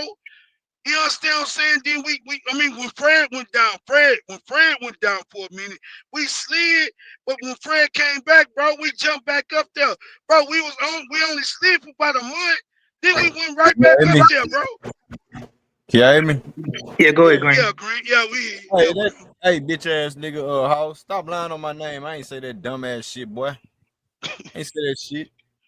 Okay, I got it, Jay. Hey, Jay, I got it. Houston became the number 2 seed on March 19th. That was late in the game. That was after the All-Star game. That was after Amon was a starter. No. March 19th. No, we've been number 2 all season long. March 19th. No. Look it up. I'm So looking at it right now. No, you're not gonna be. You're not gonna be we number slick. 2 all season long, and that was when Memphis was up there because we had got hurt. When Jabari came back, we started getting our rhythm back. We was number 2 most of the season, bro. Stop lying, bro. Stop lying, dog. And we had streams about it. He lying, Mike. No, I know he lying. We was popping our shit. Bro, we was a solidified. That's why nobody couldn't take your shit away. We was a solidified number 2 seed for most of the season, bro. Bro, the hell, House on it, bro. I ain't feeling. Listen, bro. I watch every game. Every game, nigga. Listen, let me tell you something. Every game I watch, bro. You can't take that from me, bro. I watch every game, nigga. You understand me? We was the number 2 seed for most of the season. Bro, he just want to argue, bro. He just want attention, bro. He just want to, man. That too. Arguing the tension. Because, like, everybody, anytime somebody make a point and he disagree, he got to go to this whole soliloquy. You guys just not listening. In February, nah, man. But bro, you can't even know. You don't even know how to condense your words down. We was here for it. Listen to the facts. When you came up here and gave somebody the credit about when they was right. Listen to the facts. In February and March, it was Memphis. You want somebody to come up here and say you was right. Hold on, Greenleaf. In February and March, it was Memphis, Denver, and Los Angeles, all traded spots at the number 2 seed until March 19th, which is when Amon Thompson made an impact, and then they ended up bursting into the 2nd seed. When did the season start? House, we watched the games. We were there. We watched the games. We were there. That's 2 months. When did the season start? Bro, we said most of the season.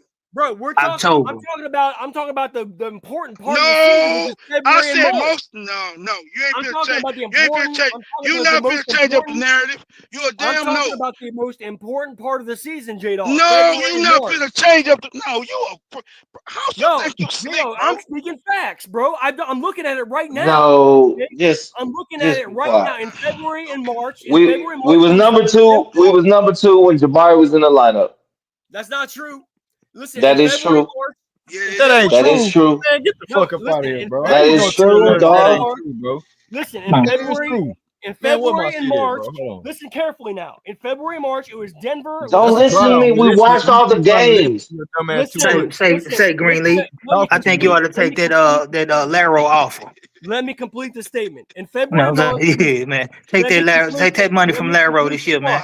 You gotta let me finish. In February, we don't want to listen, bro, because you talking bullshit. Mike Williams. In February and March, it was Denver, Los Angeles, and Memphis traded spots at the number 2 seed, and then in March 19th, Houston broke in the number 2 seed with Amon Thompson starting lineup, and they never surrendered it the rest of the year.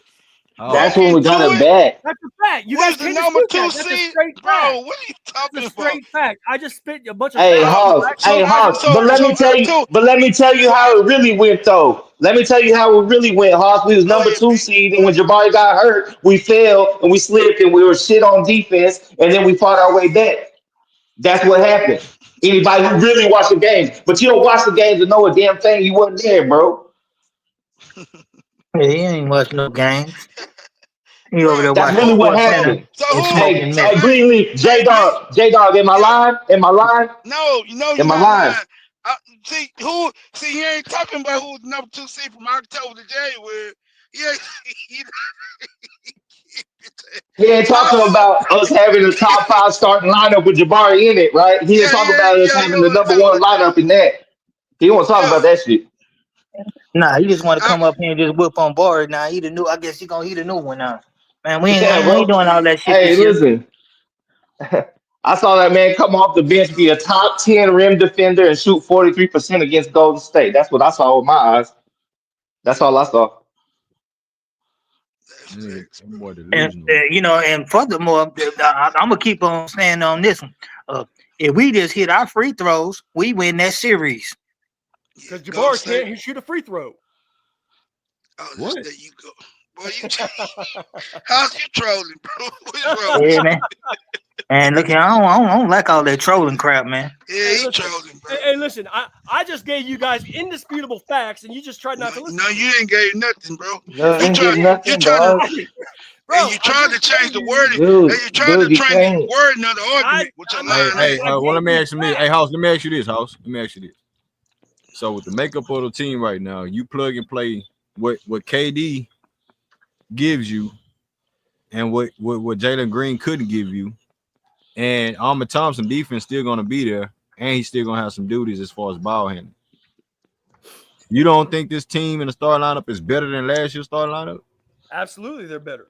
But what I'm saying is, so what you mad about the lineup for though? My point is that Tari would make them even better than Jabari would. Hey, I guess we're gonna see. We're gonna find out. That's your opinion. We're gonna find out, Hoss. I just had lunch with Ime last week, so you just watch it happen. You can trust. Now you lying. Hey, listen. Hey, watch. I think Jabari gonna have a good old time this year. I think this is gonna be his favorite season so far. That's what I think. He got a weak ass mentality. That's for damn sure. You come up here mad at Jabari because he don't want to play in the house. He made a statement about playing in the house. He said it's okay not to play hard. Bro, listen, but we watch him play hard in the toughest moments. But we watch him play hard in the toughest moments. No, he don't play hard. We watch him have a tough. We watch him be a dog, bro. Himself. Watch the podcast. I watch the playoffs, Hoss. I watch the playoffs, Hoss. You watching podcasts, I'm watching playoffs. That's the difference between you and me. Something that really means something. Let me quote him from the podcast. He said, and I'm quoting him now. He said, he said they want us to play harder. Okay, quote him. Why? He said they want us to play harder. Why? He said people tired, bro. We don't want to play harder. They want to chill, man. They on vacation. He's got a talking about mentality. He's got the opposite mentality. Just because of you gonna measure this man mentality off of All-Star it's the principle. It's the principle. Listen. Hey, listen. Hey, guess what? Jalen was on a podcast talking all kind of tough shit. Only one showed up in the playoffs, and his name was Jabari. And I'm saying only one person showed up, and that was Jabari. So what did Jalen do? And what did Jalen do? Exactly. He got traded, and Jabari got paid. And guess what? Jalen's contract's a lot bigger than Jabari's bitch ass contract. So take that. No, it's not. It's not 5 years. He got 5 years. He got 5 years guaranteed. Jabari's contract is more valuable. Bro, Jalen's contract is bigger than Jabari's. It's not. I don't give a damn. He got guaranteed 5 years. It's not even close, J-Dog. No, what was the total of what we paid into Jalen? We never even paid him his money. We traded him, right? Hey, bro, he's still got a contract. B. When he get through paying taxes, it's gonna be close. He paid that nigga straight to the full max rookie scale and got his ass out of here. We didn't pay him 1 year of that extension, dog. Like, I don't know what you're talking about. We paid him no money. When he paid them Phoenix taxes, nigga. Hey, listen, When he Jalen pay got them, 100 million. when he Jalen pay got them hey, Arizona J-Dog. taxes, it's gonna be close, boy. J-Dog. Trust me. J-Dog, Yeah. Jalen got 100 million more than Jabari did. He ain't getting no 100 million more than Jabari. Not from us. Yes, he did. Not from us. Yes, he did. No, he didn't. What? No, he didn't. It don't matter who paid him. He got the same contract, Man, bitch. how is it like arguing with the bro, cloud, no, bro? he didn't, bro. Man, all this dude want to do is argue, boy. I tell It you. does. Hey, when you're talking about Jalen Green making about $8 million more dollars a year than Jabari, bro. Yeah, 8 yeah. million. So after 5 And years, guess that's what? But guess what? $50 million. Them That's a lot of money. them taxes gonna take care of Bro, that shit. J-Dog, we're talking about value to the NBA franchise. and I'm talking. Hey, I'm talking about who had more valuable to the Houston Rockets. Right. I'm talking about who had more value to the Houston Rockets. NBA value. We're not talking about And state I'm talking about dollar for dollar. Man, when I guarantee you 24 million to Jalen 32 million in Arizona. It's gonna look about the same, bro. That is one third more. With. That's a full 1/3 more of a value. Do you understand the tax code, bro? No, we're not talking, Nah, he about ain't listening. NBA value. We're not I don't think you do, bro. Nah, he ain't listening. But listen, I don't care about tax. I'm saying who did the Houston Rockets pay the money to? You missing a point, J-Dog. I ain't missing the point, bro. I'm talking and about. you're missing my point. You missed the point. Okay. And you're missing my point. Okay. You missed the point, bro. Well, I tell you, boy, whoever his clients is, they going to jail.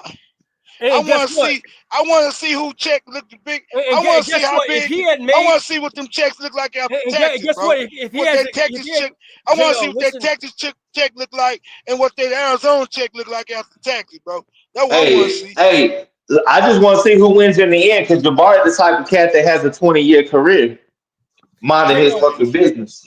J-Dog, listen, if Jabari had made Lord have mercy. He dropped. What the hell? He dropped out. What else? No, it's unmuted. Hey, look. He exposed his own mentality. That's his fault. That's not my fault. That's his fault. I know that's your fault for listening to the podcast and taking it seriously. That's your fault.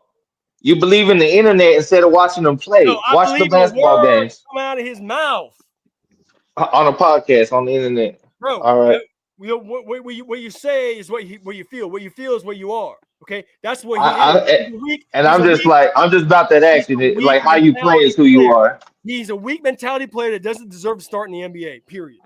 Hey, let's go back. Let's go back. Hey, let's go back real quick. Trevor in the chat said, "Who playing on Christmas Day this year? Rockets and the Lakers over here." You know what I'm saying? Yeah, y'all gonna destroy the Lakers. I can't wait. For hey, they say Luka look healthy, man. How y'all feel about Luka? What he but gonna do? LeBron's gonna be trash this year. I mean, I ain't worried about no LeBron. I'm talking about Luka, bro. This is the whole thing. Can he keep that weight off the whole season, or he's just doing it to do for optics? Luka's in his peak in his prime, but LeBron's straight trash. Luka not even in his prime yet, bro. Yeah, he's 25, 28 years old. 26, 28 now. No, I think he turned 26. 26. Yeah, he's 26. No, damn 28. Yeah, Luka still. Hey, bro, Luka still got prime years ahead of him, bro. No doubt about it. No doubt about it. But guess what? The Rockets are still gonna destroy their ass. No, I believe that. Now it ain't got nothing to do with LeBron. LeBron, he a non-factor to me, bro. It's whoever I love talking about LeBron, man. You love talking about LeBron, bro. Like, goddamn. Can we lead this? Can we lead this? I said Luka. He the leader of that team, man. He the go-to guy, bro. I'm talking about the matchups. If whoever's on offense against LeBron, they're gonna toast that Blake. KD is gonna score 50 on Christmas Day. Hey, all right, that's what I'm saying. KD and LeBron, and it's gonna be Luka and Armin Thompson. Just like he did on the Warriors. He smoked LeBron. Armin Thompson gonna be on Luka Doncic. Just like LeBron, we got number just one like now, KD did on the Warriors. He smoked LeBron LeBron's number ass one. in the finals. We got number one now. Uh-oh. What's up, Dre? Dre. Salute, Dre. Hey, what up? What up, man? Champ here. Champ is here. Hey, Trey. We gotta play OKC. We gotta play the champs, even though KD got to return to OKC and witness this shit. And then we got the Lakers and your boy LeBron Go James. you know what I'm saying? Go, Chris man, McKay. come on, man. I'm about to drop you out, Trey. Well, you know what I'm saying? You got LeBron and the boys on Christmas That Day. ain't no, Luke and the boys. that ain't no goddamn. I think it's like I say, I haven't seen the schedule. I've been out here and my in-laws out in Orlando. I'm in Florida, so we were in the hospital. But yeah, man, I didn't see the schedule, but I believe that we can get to it. We can get both them games. I believe so. Are we gonna be at home for OKC? No, that's gonna be on the road. Nah, it's rain night on the road. Ring night. Oh, opening night. Oof, that's Opening tough. night, yeah, opening night. But I believe we can get them because it's gonna be a statement game. That's You know true. what I mean? It's gonna try to be a statement game because That's very but true. I They're gonna be ready to but go. but no, son, Oh, but I tell also think it's gonna be kind of it's gonna be. I mean, because we still don't know what the offense gonna look like. So I think they're gonna be still fine tuning. Like it depends on what E may do. If he come out with that same offense we ran last year, we're gonna give a little. We might struggle a little bit, but I believe we can hold up defensively. It's just keeping putting enough points on the board. We need to push the pace. We need to spread the floor, move the ball around, and find out what our identity is. You know what I mean? But I believe it's gonna be a close game. You know what I mean? If it come down to the wire, they have us in the chemistry advantage, but I believe talent wise, we got them. You know what I mean? Like I said, because I said this. I think it was last year when I said that our our our top seven are what we call them our core six or core Court seven seven. was better. Our core seven was better than their core seven. I said that like it's just shade they had shade, but our core seven is better than their core seven. Even though Jalen, he's a better, you know what I mean. He's a better scorer than Jalen was. Our team is more. I would Those our say seven equal. guys. I would No, say they're equal. not. No, it's our core guys are more talented than they are. And that's a fact. You know what I mean? It just we didn't use them to our best advantage. Ime didn't get every drop out of the guys last year, and it shows with how we didn't develop Reed and Cam more than what we should have. You know what I'm saying? Like he left a lot of meat. Ime left a lot of meat on the bone with Cam. You know what I mean? And I still have a problem with that. You know what I mean? Like I agree. we let him go. I agree with you, Trey. You know what I'm saying? Like we let him go, but we still left a lot of meat, a lot to be I agree desired. with that. And, I you agree. understand? But on the other end, the Lakers, I believe. Whew, man, that's gonna be a tough matchup. But we get it Christmas night. I ain't gonna lie, like they show up, like the stars show up on Christmas holidays and stuff. But I believe we can get it because KD gonna be playing. You know, so like it's gonna be closer toward. You know, so they gonna have a couple games under their belt. Fact. Juice gonna be flowing. I Fact. believe we can get that. It ain't gonna. We not gonna blow nobody out, but I believe we're gonna put on a show. We're gonna get both of them. We're gonna get both of them games. Now to the other aspect of what House was saying. House, you on some bullshit, bro. I'm not even gonna lie to you. I So you know know what I'm saying? basketball history. No, you don't. So anyways, you know what I'm saying? When you were trying, we tried to tell you repeatedly we were the number 2 seed majority of the season. We came out strong. OKC came out strong because they started out on the hottest streak. Them in Boston, they had the two hottest records in the league. They were 1 and 2. Actually, No, it was the Cavs. It top was the three. Cavs. The Cavs. And but you know what I'm saying, but Boston We was were right top four behind them. records. You know what I'm saying? You know what I'm saying, top three. We were top three. You know what I'm saying, for majority of the time. Oh, I guess they would make it. Yeah, I guess they would make it 4. But no, so we were top 4 the entire time because it was out of them two, I fluctuating agree at with the that. top. I agree with So no that. saying so, but no saying, but I agree OKC with was. that. How But you agree with that listen, when that's the same listen, shit we've You listen, been said top saying, four. arguing listen, with You said your listen. ass top with No, four. all no, the You said time? top four. We told listen, your ass that listen, DeMarcus listen. was He number said 2 top before four. I Jabari agree Smith with went No, down, and we was a it top was. 5 starting 5 team He in said the I'm gonna he said league. break top it down. four. Your ass didn't want to listen. I We got had him the green. number He one I said got him starting top. green. five. So He no, said say top no, four. I no. agree with him. Listen. Stop talking. In the West, OKC was number 1.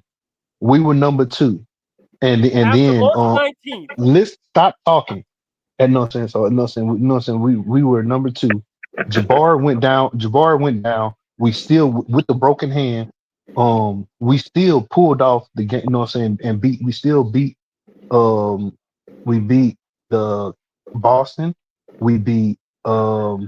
We beat the Cavs twice, and in a who else we row. It beat? was And we, you know, what I'm saying, yeah, you know, what I'm saying. Then I think there was then we beat the Knicks, and this is without Bar. But like I said, I would say, yeah, we were winning games. The offense was getting better because they was pushing the pace, but defense went down Barry drastically. was And on the bench. listen to what I just said. Defense went down drastically, and then we started losing games, and then Fred went down, and then the both wheels, all the wheels came off, and we were just reeling. We were losing games left and right. We lost to Miami. We lost to we Knicks. lost to the Knicks. No, we did Not lose to not the not Knicks. Knicks. I'm We talking about we Nets. I mean, Brooklyn. It was the Brooklyn Nets, Nets. Nets, Yeah, Net. Brooklyn We Nets lost to twice. Nets, to Yeah, that lost to was Twice. Nets back to back. twice, twice. You know what I mean? And then on top of that, Memphis started getting their stuff together. Cause Memphis started rolling, and then they took they, you know what I'm saying. Pistons got off on us. Pistons got off on us too, No, didn't yeah, Pistons got off. I was But at like I that say, game. but yeah, for real, I know that was live. Oh no, we were trash that game.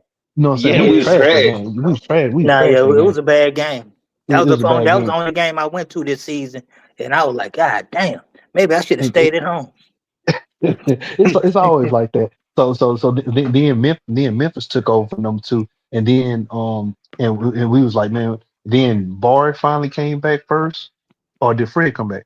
Fred who got back? Who He got was back first? Bro, But I that's the remember he was thing. That's the starting thing though. lineup. Hold on, Hoss. Hold on. That's the thing though. He said that when Jabari came back, that Ahmed Thompson gradually became this overall great player that Ime Udoka didn't want to, mess up that lineup. But guess what? Um, Guess who's Jabari, almost getting cooked by? but, Guess but who but almost but getting cooked by? but the thing is, Jabari is the center of attention as far as the winning. Yes, you know what I'm saying? You know what I'm saying? He makes us better on the defensive end. You know what I'm saying? I like, you know what I'm saying? You can do all that depending on the perimeter Man, that you want. Amon was But better on listen, defense and Hold on, Hoss. offense. Hold on, no, we hold on. don't. Listen. God You Why damn, keep you like talking putting about your ass back totality? page, bro? You keep cutting and people off. you I know what I'm just saying? let y'all Appreciate speak that, for Grant. 5 minutes. You know what I'm saying? Appreciate that. And You've you been know, so talking the whole I'm gonna night. wrap it up. I'm gonna wrap it up. But you know what I'm saying? Like I say, I said this when it was happening.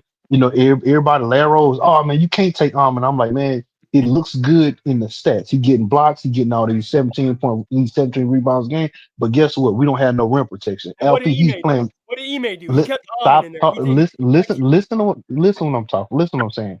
What I'm saying is, you know, what I'm saying, he's putting up these great stats. I'm putting up great stats, but we were losing because we Not couldn't true. stop anybody. Not true. Yes, it's absolutely. You can look it. You can look Not it up true. because It's just the factually stat. You not know, what I'm true. saying, you know, what I'm saying, the stats say so. Bro, Like, you know, what I'm saying, so bro, I'm like wrapping up.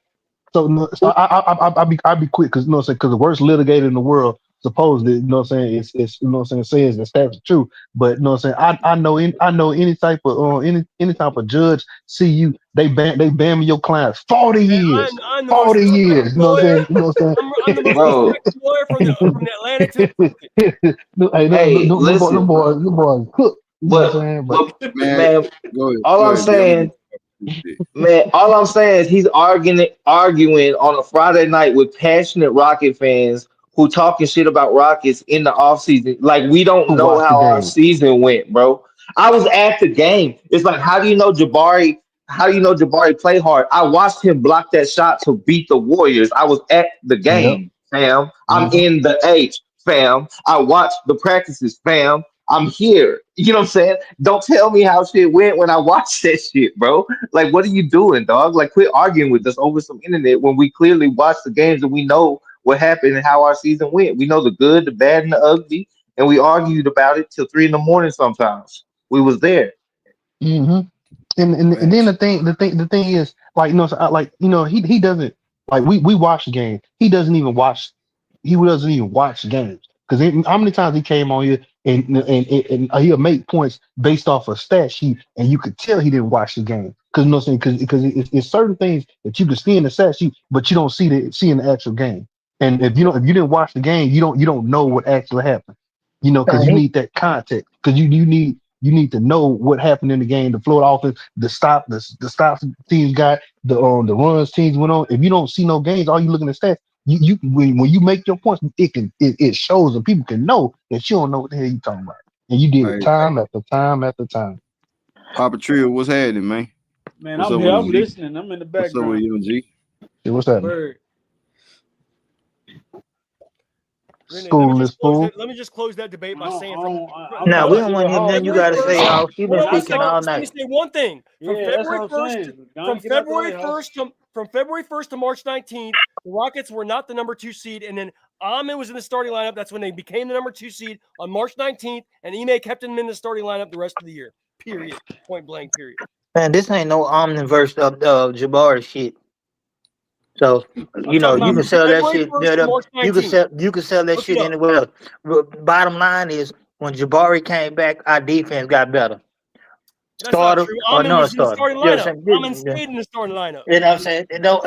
So okay, and I we ain't mad about that. Can I ask one question? Hey, House. Can I ask you a question? J-Dog, can I ask you one question, bro? Go ahead. What team held a number 2 seed for most of the season, bro? Well, from all of February and March, the Rockets were not the number 2 seed. No. What team held the number 2 seed for most of the season? No. Starting. Ahmed Thompson. No. One question. One question. Who held? What team in the NBA? The point is, Jabari was on the bench at the close of the season when they were the number 2 seed, and they were not in February and March. Period. He was in October, November, December when they were the number 2 seed. Bro, oh my goodness gracious!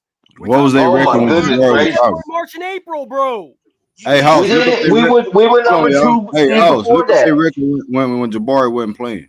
Look up their record when he was absent. You just admitted, Greenleaf, that they left I ain't Ahmed miss in shit. because they were I ain't winning. miss shit. I asked you to look up a record. You even admitted it. I asked you to look up a record. I ain't asked you shit. We was number 2 before Jabari written down. You said they left Ahmed in the starting. I didn't say shit. Don't put my name on shit you saying. You said it, Greenleaf, on this stream. You said they left Ahmed in the starting lineup because they were winning with him in the starting lineup, so they kept it. They kept the cohesion and the chemistry. And I'm saying Jabari Smith came off the bench the rest of the season. What I'm saying is, hold on, JR. What I'm saying, hold on, motherfucker. What I said was that when Jabari went down, we was already winning, number 2 seed. Now when he went down and made adjustment, he made Udoka made adjustment to the situation when Jabari came back. He made Jabari a primary guy coming off the bench. Yes, we got better when Jabari came back as the defensive team. We coming back a makeup team again. He kept Ahmed in the starting lineup. Kept, keyword kept, motherfucker. And it was something that we was arguing about. What's gonna happen when Jabari get back? Do we need to keep it the same or this and that? And the general consensus was like, nah, we're gonna keep Ahmed in. Bro, you notice how he tried to change the wording of the question. It's not changing it. How you gonna change? Yeah, these motherfuckers always trying to change history. The whole they always trying to change history.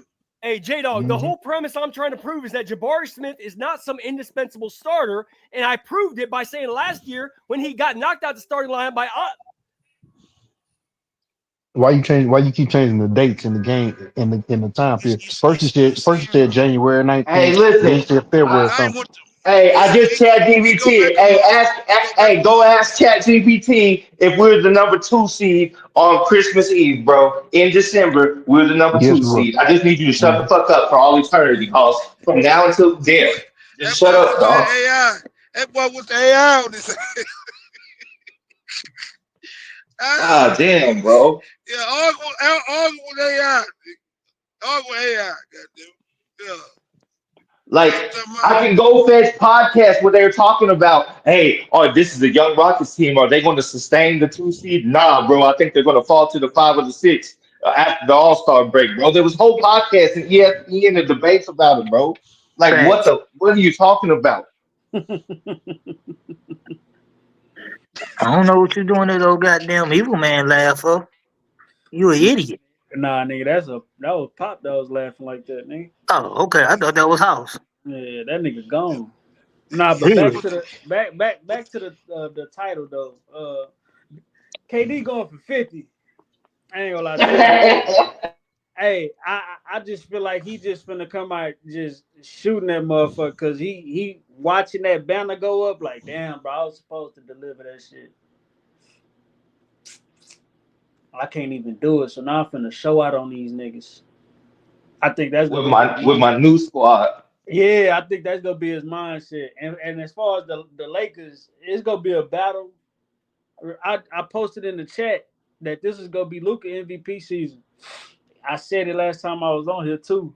I ain't gonna lie. That's gonna be, you feel me, somebody we just gonna have to deal with. Yeah, as far as LeBron, you know, he what's up? I'm glad you hit it on the nail, LeBron. If he don't carry this season with all that goofy stuff that he doing in the off season with that team, and you know what I'm saying, as far as locking in, with the Luka is the number one, and he have to be. This will be probably the first time. This will be the first time, and LeBron will be like a number two option, as far as being a number two option. Like we can say that as far as when he first went to the Miami Heat.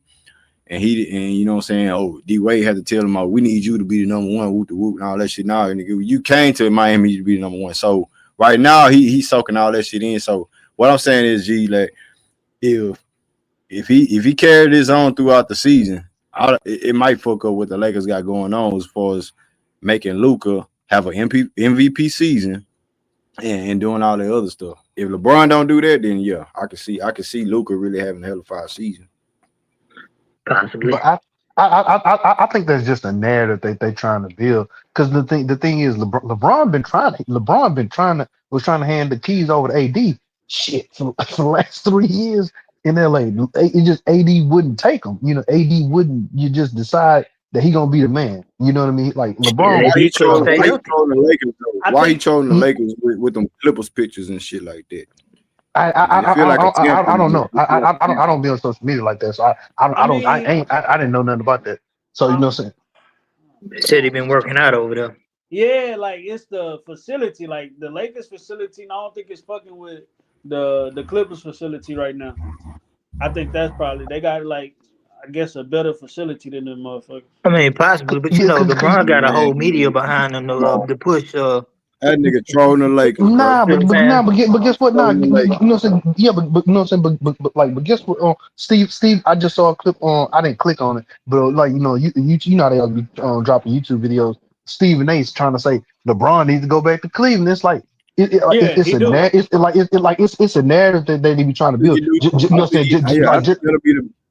Yeah, but if you want to rest your career, if you want to rest your career, finish where you started. Shit. But guess what? You know what I'm saying? Stephen A was the same dude. Stephen A was same dude trying to say KD gotta go to the Knicks. KD gotta go. You know what I'm saying? It's just the narrative that they build because they keep trying to put like certain markets in the top spotlight because they always try to run with the league is at its best when the Knicks are at the top of it, and it's like it's just a narrative.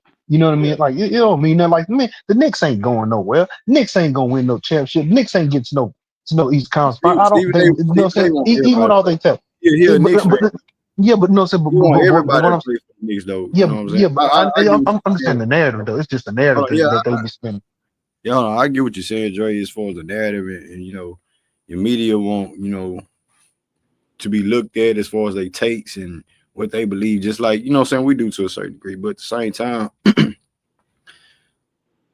what I said was I didn't want LeBron. If the Lakers, not being a biased Rockets fan, if the Lakers want to have a good season, everybody showed up for Luka signing. LeBron wasn't there. You know what I'm saying? And he didn't get no contract extensions. Most of the time, at this stage in his career, he's looking for, you know, I'm sure they could have worked something out as far as signing an extension, but now you're waiting to be a free agent. So, you know what I'm saying? You're not gonna get traded on purpose. Yeah, because I mean, he's gonna become a free agent. So, yeah, what I'm saying, right like around the time with Steph Curry, he's gonna. Y'all gotta watch that because So what I'm saying, Curry signed a 2-year extension. Go ahead, Green. What I'm saying is though, what I'm saying is that you don't want that to carry on with the Lakers, bro. What they got going on. So I just feel like the nigga is being have won a pity party for his. For what LeBron do, bro. He want the attention and he not satisfied with what's going on. He wasn't told, and sort of speak quotes in there. He wasn't told that Luka was gonna get signed, and he wasn't, you know what I'm saying, one of the guys that knew. And we talking about LeBron on Lakers. He's supposed to know everything before anybody make a move. You feel me? So Okay. I just feel like if he becomes a distraction for the Lakers, they won't have a successful season like they want to be. But if he's locked in and everything like that, you know what I'm saying, as far as what Pelinka want to do, what the new owners coming in want to do, what Jeannie Buss, her position and what they want to do, then yeah. But at the same time, I just feel like LeBron ain't on that mission because of what I seen, how he moving. Yeah. Personally. Well, you gotta look at it like this. I get what you're saying, and I'm taking in what you're saying, but I also look at it like LeBron going into year 23. You know what I mean? Like LeBron ain't signing no 3-year contract, bro. I just don't see it. You know what I'm saying? Like the only contract I see him gonna be doing going forward is 1 year and an option, a player option. He, like, you know what I'm saying? I don't ever, like, you know what I'm saying, things he holds all the leverage. He's not LeBron ain't gonna put himself on a team option deal. He only gonna put himself on a player option. You know what I mean? Because he gonna either I'm gonna play him or not. Because you know what I'm saying, like, because you know what I'm saying, like I said, as much as I want to see LeBron, you know, go on forever, I don't man. Going to year 25. That's a lot for anybody. But you know what I'm saying, them man 40 right now, about to be 41 at the end of this. You know what I'm saying, by the start of the new year. You get what I'm saying? Like it's a lot to ask of a player. And I know he wants to play, but I think he's doing it by year basis. Like, man, like, is my body gonna hold up? Do I still love the game? Do I still want to put in the work? Like, you know what I'm saying? You know what I'm saying? To get that, because you gotta look at it, because you know what I'm saying. Brady, you know what I'm saying? Brady, he always wanted to play, but you know what I'm saying, and like his wife forced him out, basically. But you know what I'm saying? Oh, so let me like, I guess the best scenario I can use is Aaron Donald. But he got out early. He's just like, I can't take the punishment. I didn't want to put in that work, you know what I mean, to be at the level that it's gonna take. You know what I mean? It just he was burnt out mentally. You know what I mean? And I think LeBron, he's getting to that age. This year 23, dog. I think Karen Ching in the chat say boobs. Who said that? Who said that? Karen Ching. We don't know who that is. King Chang Chong. I don't know who that is. Man, get out I of here, think man. for LeBron, I think the best thing for him to do is leave sooner than later. He got he too. shouldn't really even play this year. Well, because he got too much. He got too much. He got too much stuff going on with him, as what people are accusing him of. He don't speak on none of that, but he charging up anybody that's melanated, whatever they say. But soon them other people starting to say what they saying, it don't look good. That can tarnish his legacy. He need to go on here and be making his looking for his exit route.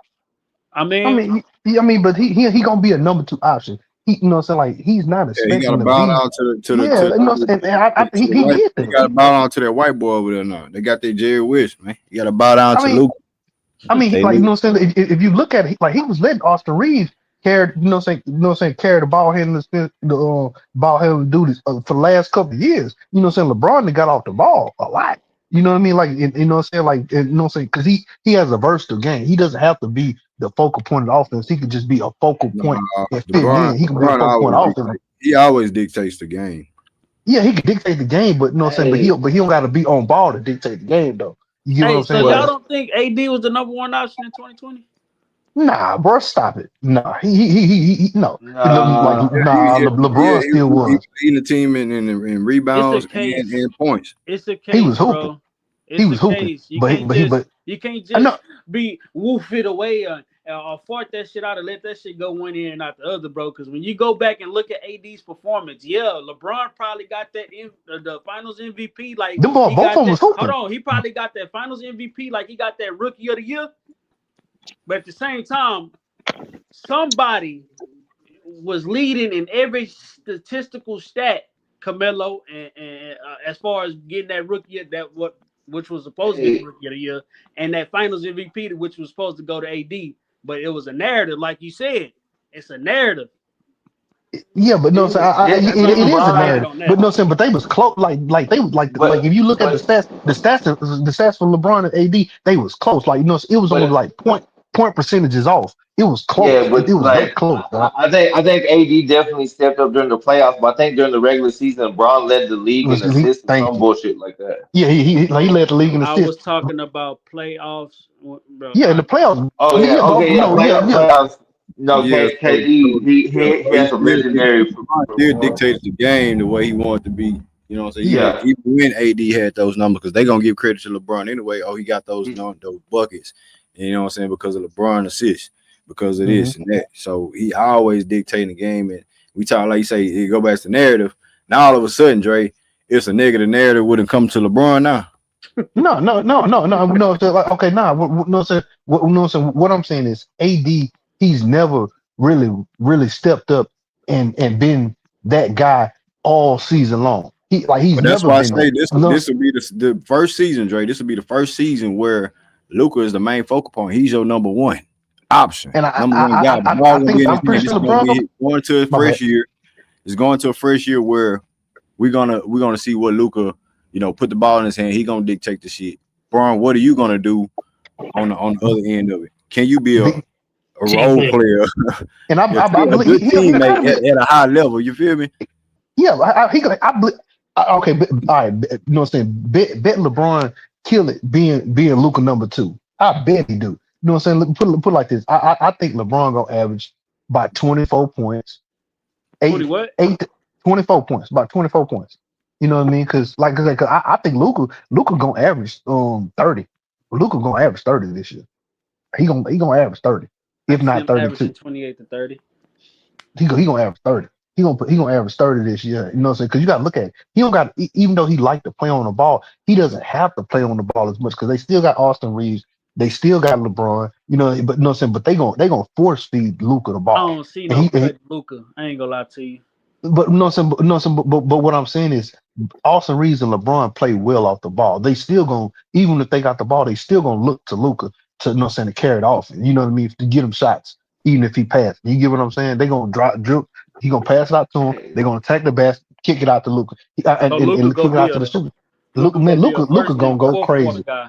Yeah, and like how he always been, because you know what I'm saying. I don't know if y'all remember when he's playing the Clippers, man. Him and Seth Curry was tearing the Clippers up, weighing them boys out in the playoffs, weighing them out. Couldn't do nothing I with just them. I just And went that's and Steph looked. Curry, bro. Steph Curry I just and went. Trey Burke. Stop it. I Nah, just he went and looked what Bron did during that playoff series with the Lakers run, bro. He went like 28, 11, and 9 with 37% shoot from three and 56% on all shots. I'm trying to tell you, killing it. Dog. That's what I'm trying to tell you. People be trying to make and I'm just like, you know what I'm saying. People act like this man don't be hooping, and you know what I'm saying. And what do? With four triple doubles in there. who Luca? No, No, LeBron. that was Braun. That was Braun during when they won the chip The with championship, AD. the championship, That bubble shit. and no, yeah, but no, it like see the thing. So okay, now people keep saying saying there's a bubble, it's a false. It was the People, bubble. man, yeah, but no, Bro, like it's an okay, man, after them bye boys are regardless, hooping. bro. No, Y'all gotta man, them get boys are past that. hooping. Oh Hey, no, hey, hold on, The Laro, nah, only I way can't do, I can't Laro. do it. the I only way can't the do it, Hey, bro. bubble hold Hey, on, yo, Dre. this Hold why I on, can't. hold on, Dre. Hey, dog, this is why. Go ahead. Go ahead, Hey, Laro. bro, this is exactly. I know my audio probably bad. This is exactly No, the you reason good. why I came up here for because Dre was gonna say something silly again, and I just wanted to be up here for when he said it. Bro, listen, to a man, 90% of people feel like that bubble championship asterisk goes against that. If anybody who doesn't believe that, they're a Laker fan or just a LeBron LeBron nuts. Well, fan. I I mean, no, so put my now guess what? bro, I got some for you. I got some for late. Like, bro, people can now hold on. I'm gonna be quick. I'm gonna be quick. People, you know what I'm saying? But people act like the bubble wasn't going crazy. People were acting like like You that got same TJ bubble. Warren that No, was the bubble nah, MVP. but nah, no. But you know, so guess what? Guess what? You know TJ, what I'm where's TJ Warren at right now? No, say, hey, what was Donovan Mitchell and Jamal Murray doing? The boys dropping 50 on each other's head in the first round. You know what I'm saying? Like, you know what I'm saying? Like, you know what I'm saying? Like this the same first. This the same. This the same playoffs that you know what I'm saying. The Nuggets came back in 3-1 against who they played against first. They you know what I'm saying? Like they beat. Who do they beat first? You know what I'm saying? Like before they got to the Nuggets, I mean before they got to the Clippers, they you know what I'm saying they bashed, they beat the brakes off them boys. came back 3-1. You know what I'm saying? The Clippers was up Hey, 10 points going into the fourth quarter in Said you was just game gonna be a 5, second. 6, or 7. Drake, My bad. I Dre, you apologize. said you was gonna be a second. Hey, look, let me You tell right. you I something. apologize. I'm sorry. I don't believe. Look, I don't believe so. As a Houston Rockets fan, I'm a Houston Rockets fan, right? There's still people around the league that think that the 2 titles that we won got an asterisk against it all these years later because Michael Jordan retired a guy, whatever they say, They out the lying though. league for those seasons. Well, hey, bruh, it doesn't matter. People It don't, still and feel nobody that way. believes it. A Yeah, lot but of guess what? people But feel, no, saying you look at man, the bruh, tape. My bad. Go ahead. Go ahead, man, Larry. I'm sorry. Go ahead, Larry. look, My bad. Go ahead. look, bruh. A lot. What I'm saying is, a lot of people still feel that way, right? People gonna always feel that way behind that bubble, Yeah. bro. It just is. It is what it is, man. It is what You it know what I is. mean? He got an asterisk. Like no, He got an like asterisk how many next to that games ring, bro. Steven? How When many it boils games down Steven to it, got played in the it's just bubble, a bro? talking point somebody used to discredit what somebody else doing. That's what I'm saying, I bro. mean, it's just a talking point. I mean, because at the end of the day, like I'm gonna say with the Lakers, the bubble championship, I think the only way they could have solidified that championship where people go ahead and give it to them like that was the win one in that window. They didn't. So, Mike, why do you call it a bubble championship, bro? I mean, it was a bubble year, so that's what happened. But the I mean, Lakers just are like the Lakers it's number one just like seed the entire okay, time. hold up, time out. Oh, wait a minute. I mean, what happened in 9-9 with when San Antonio won that lockout season? What you No, call it? nobody say nothing about that. Nobody say nothing No, about that. but they don't say nothing about it because they won one not too long after that. But no, You get my point. I get what you're saying, but you put it like this. You know what I'm saying? LeBron was in year 18, 19. You know what I'm saying? Like, you know what I'm saying? Now check this out. Now that like the year after that, you know what I'm saying? You know what I'm saying? Like the boys who like them. I think the boys was the number 2 seed. LeBron got hurt when old boy Solomon Hill went to his ankle and you know what I'm saying and hurt him and got the ankle sprain. And then LeBron tried to rush back. LeBron wasn't the same. LeBron wasn't the same going into the playoff series. Everybody could see him. Everybody could see that man. Was no saying he couldn't put on those same historic type efforts while Well, let injured me say like this, how he Drake. used to when he was young. A Let ankle me say sprain, this, like Drake. Because at the ankle end of the sprains day, in the let me players, say bro. this, Drake. Let me say this. At the end of the day, it don't matter whatever anybody's opinion is. Them guys won that championship. So whether you want to credit it or not, the actual fact is they won the championship. Right. Yeah, but guess what? No, saying So like okay, what about the Celtics? What about when the Celtics won the championship in against Luca? But guess what? Luca was on a bad knee. You know what I'm saying? Like in the Western Conference Finals and in the finals. Nobody I say mean, nothing I about get that. it. I get it, brother. I get it. I mean, we could say the same thing about Golden State when they had their run. They didn't play Man, no But well with that's why we should. teams. Toronto, That's No, why but we should win a but championship and go and get a championship this year. The next year we can be even better because I'm tired of what I'm saying losing and then seeing what we can bring in or make up of the team to try to win a championship again. Like this is the year we should actually win a championship. No bullshit. I Like think we should the go first for it. year should be for championship. Yeah, man, I hope so, we but gotta it go just for it, it take a lot. I believe we're It gonna. I take a believe lot, but we yeah, got a lot. That's the bro. yeah. No, thing. it do. KD's gonna get older.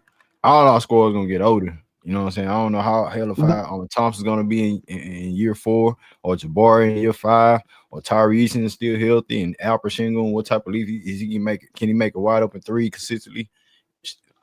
A lot of shit is in that shit. So you got a KD that's putting up 50, 40, 90. He's a better shooter and a better IQ player at this stage of his career. You feel me? So we brought this dude in to really win championships right now. Ime Udoka, the coach that we have, he won a championship. He hungry for it. He's seeing all these coaches going with the win. Coaches win a championship and get fired.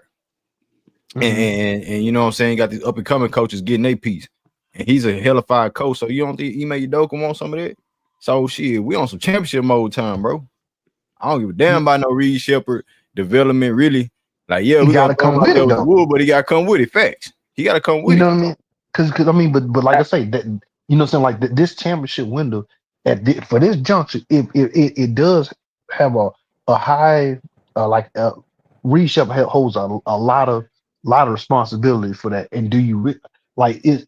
He got to develop so quick and so strong to you know what I'm saying? Because like You our don't, bench hey Dre, play, you don't think he could be at a mid-level I PJ, do. CJ, I hope so. TJ McCullum, and not McCullum, TJ McConnell. I like McConnell let me and old boy like Pritchard. You don't feel like he yeah, can play at least a minimal level at that, not the highest let me level like they yeah, I get play. you saying, but okay, put it like this. If he plays like that and his dribble, and he come back and his dribble solidified, and he don't got to give up, get off the rock like how he did in the summer league. If he can hold his dribble and don't pick up his dribble, and he can rock like that for the whole season, we got something.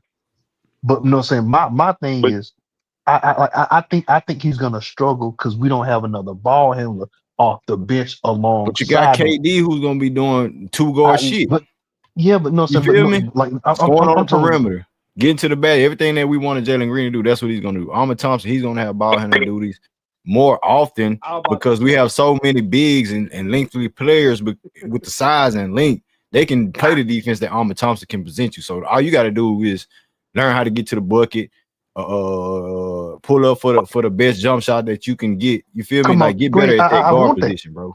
I And he gonna be want all, it, and that's gonna develop him as an all-around player because as a rookie, that's what we drafted him as. You know what I'm saying, Trill? And he yeah. became. We trying to make him become something different this year, outside of being a putting that post pocket, and you know what I'm saying, you know what I'm saying, that lob I know threat what you mean. type of shit. So Yeah, and I just I think the hope so. responsibility is gonna be different from these Yeah, guys. it's time for Let me Harmon to spread his wings, bro. And it's time for y'all to allow him to spread his wings. Y'all trying to keep him in a forward position when we got so he many keeping damn himself. 3-and-D wings and forwards. Y'all want to allow He this nigga to grow at the guard position. he keeping Everybody, himself in there. everybody He keeping hesitant about himself in this that man spot, playing bro. guard. Like it's a reason why he's gonna be starting at shooting guard, bro. Point guard, whatever point guard duties when Fred sit down and Reed Shepard sitting in the shooter's position. Man, bro, I'm finna blossom, bro, and I'm glad I'm gonna be here to see it because y'all niggas was against this shit for real. This shit crazy. Nah, I ain't We gonna ain't nah, got lie. no ball nobody. handler. Like he I ain't gonna wasn't lie. handling the I ball. ain't, Man, I ain't gonna lie. I'm Hold in on. shaky. I'm in Hold handle was on. shaky last year, bro. Hold on. My bad. I ain't gonna lie. It just like Reed Shepard. It's a time where you know what I'm saying niggas ain't ready for it yet. And I just feel like Ime Doka knew that, you know what I'm saying, Ahmad Thompson wasn't ready to have that up and coming ball handling duties. We like, man, he more of a wing, you know what I'm saying? He more of a wing to a certain degree for right now, for what we have and what we need. Because the nigga play defense, he rebounds, his energy is crazy, he can guard. So you can utilize him to be a Swiss Army knife more than a Jason Tate type shit. You feel me? But And check this then out though, this year coming up, you put him in that two guard position. Now you get to see what the real guy that we drafted as. You feel me going forward. Right. So I just feel like it was experiment type of shit, and it worked out for his game and for his growth. And this year is gonna be even that. But yeah, it's just like that. Like I just feel like Trill, like the nigga. We just keep it real over here. For me, he wasn't ready at the time to be a full-fledged point guard. Now there's Reed Shepard, ball handler.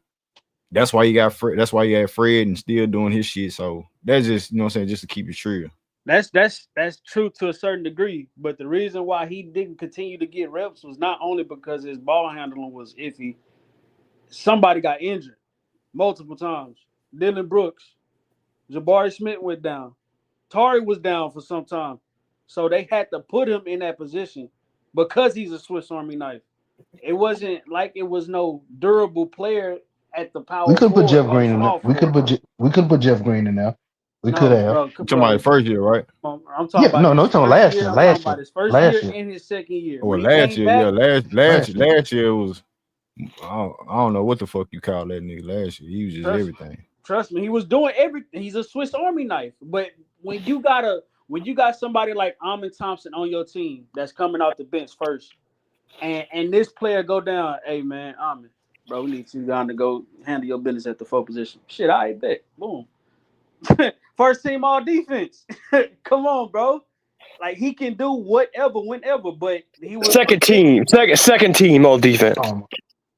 He was first team, fool. Shut your bro. Almond was first team defense. Bro, He got something. Get out, Hold man. on, Get out of here. how you Bro. gonna dick ride Ahmad Thompson? Don't know what Get team out he of made, here, huh? bro. Hey, say at the First end of team the all day, defense, huh? real quick. At the end of Holy the shit, day, man! How did I he miss was that? put in that position. Oh man, because you was on that St. Ives and them Zemas. That's And why. he was But third. hey, at And he least I what? admitted it. At Hold least on, I admitted it.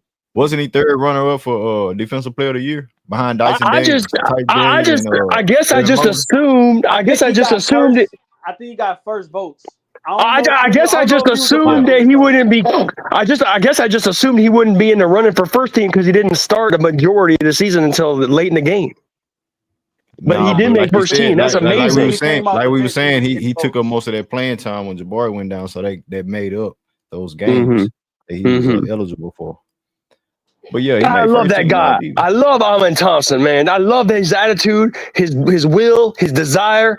God, that guy's gonna just drive this team all the way. He's gonna be the motor. He's gonna be the motor for the whole team. Like so everyone needs that guy. Like in the Bad Boy Pistons, and this was Rodman. He's gonna be like Rodman on the Bad Boy Pistons, and people don't realize it. On the Bad Boy Pistons, Rodman averaged over 10 points a game. When Rodman was on the Bulls, people trying to act like that was his prime. That was old Rodman. When Rodman was on the Pistons, he was a bad motherfucker. Cool. I get it. We get it. Then he went. So that's what Amin's gonna do. He went to the Bull and won a couple of more champions. We know Rodman, bro. He the worm. By the way, but House, dude, let me ask you this question, dude. Yeah. Do you feel like Amin Thompson is ready to be that lead two? Oh, well, not I wouldn't say lead guard, but the two guard for this team going forward. He'll be more of a piece. He'll be more important on defense than offense. I think as offense, the role he fills on offense is like playmaking, because Van Fleet, as good as a playmaker he is, he's more of a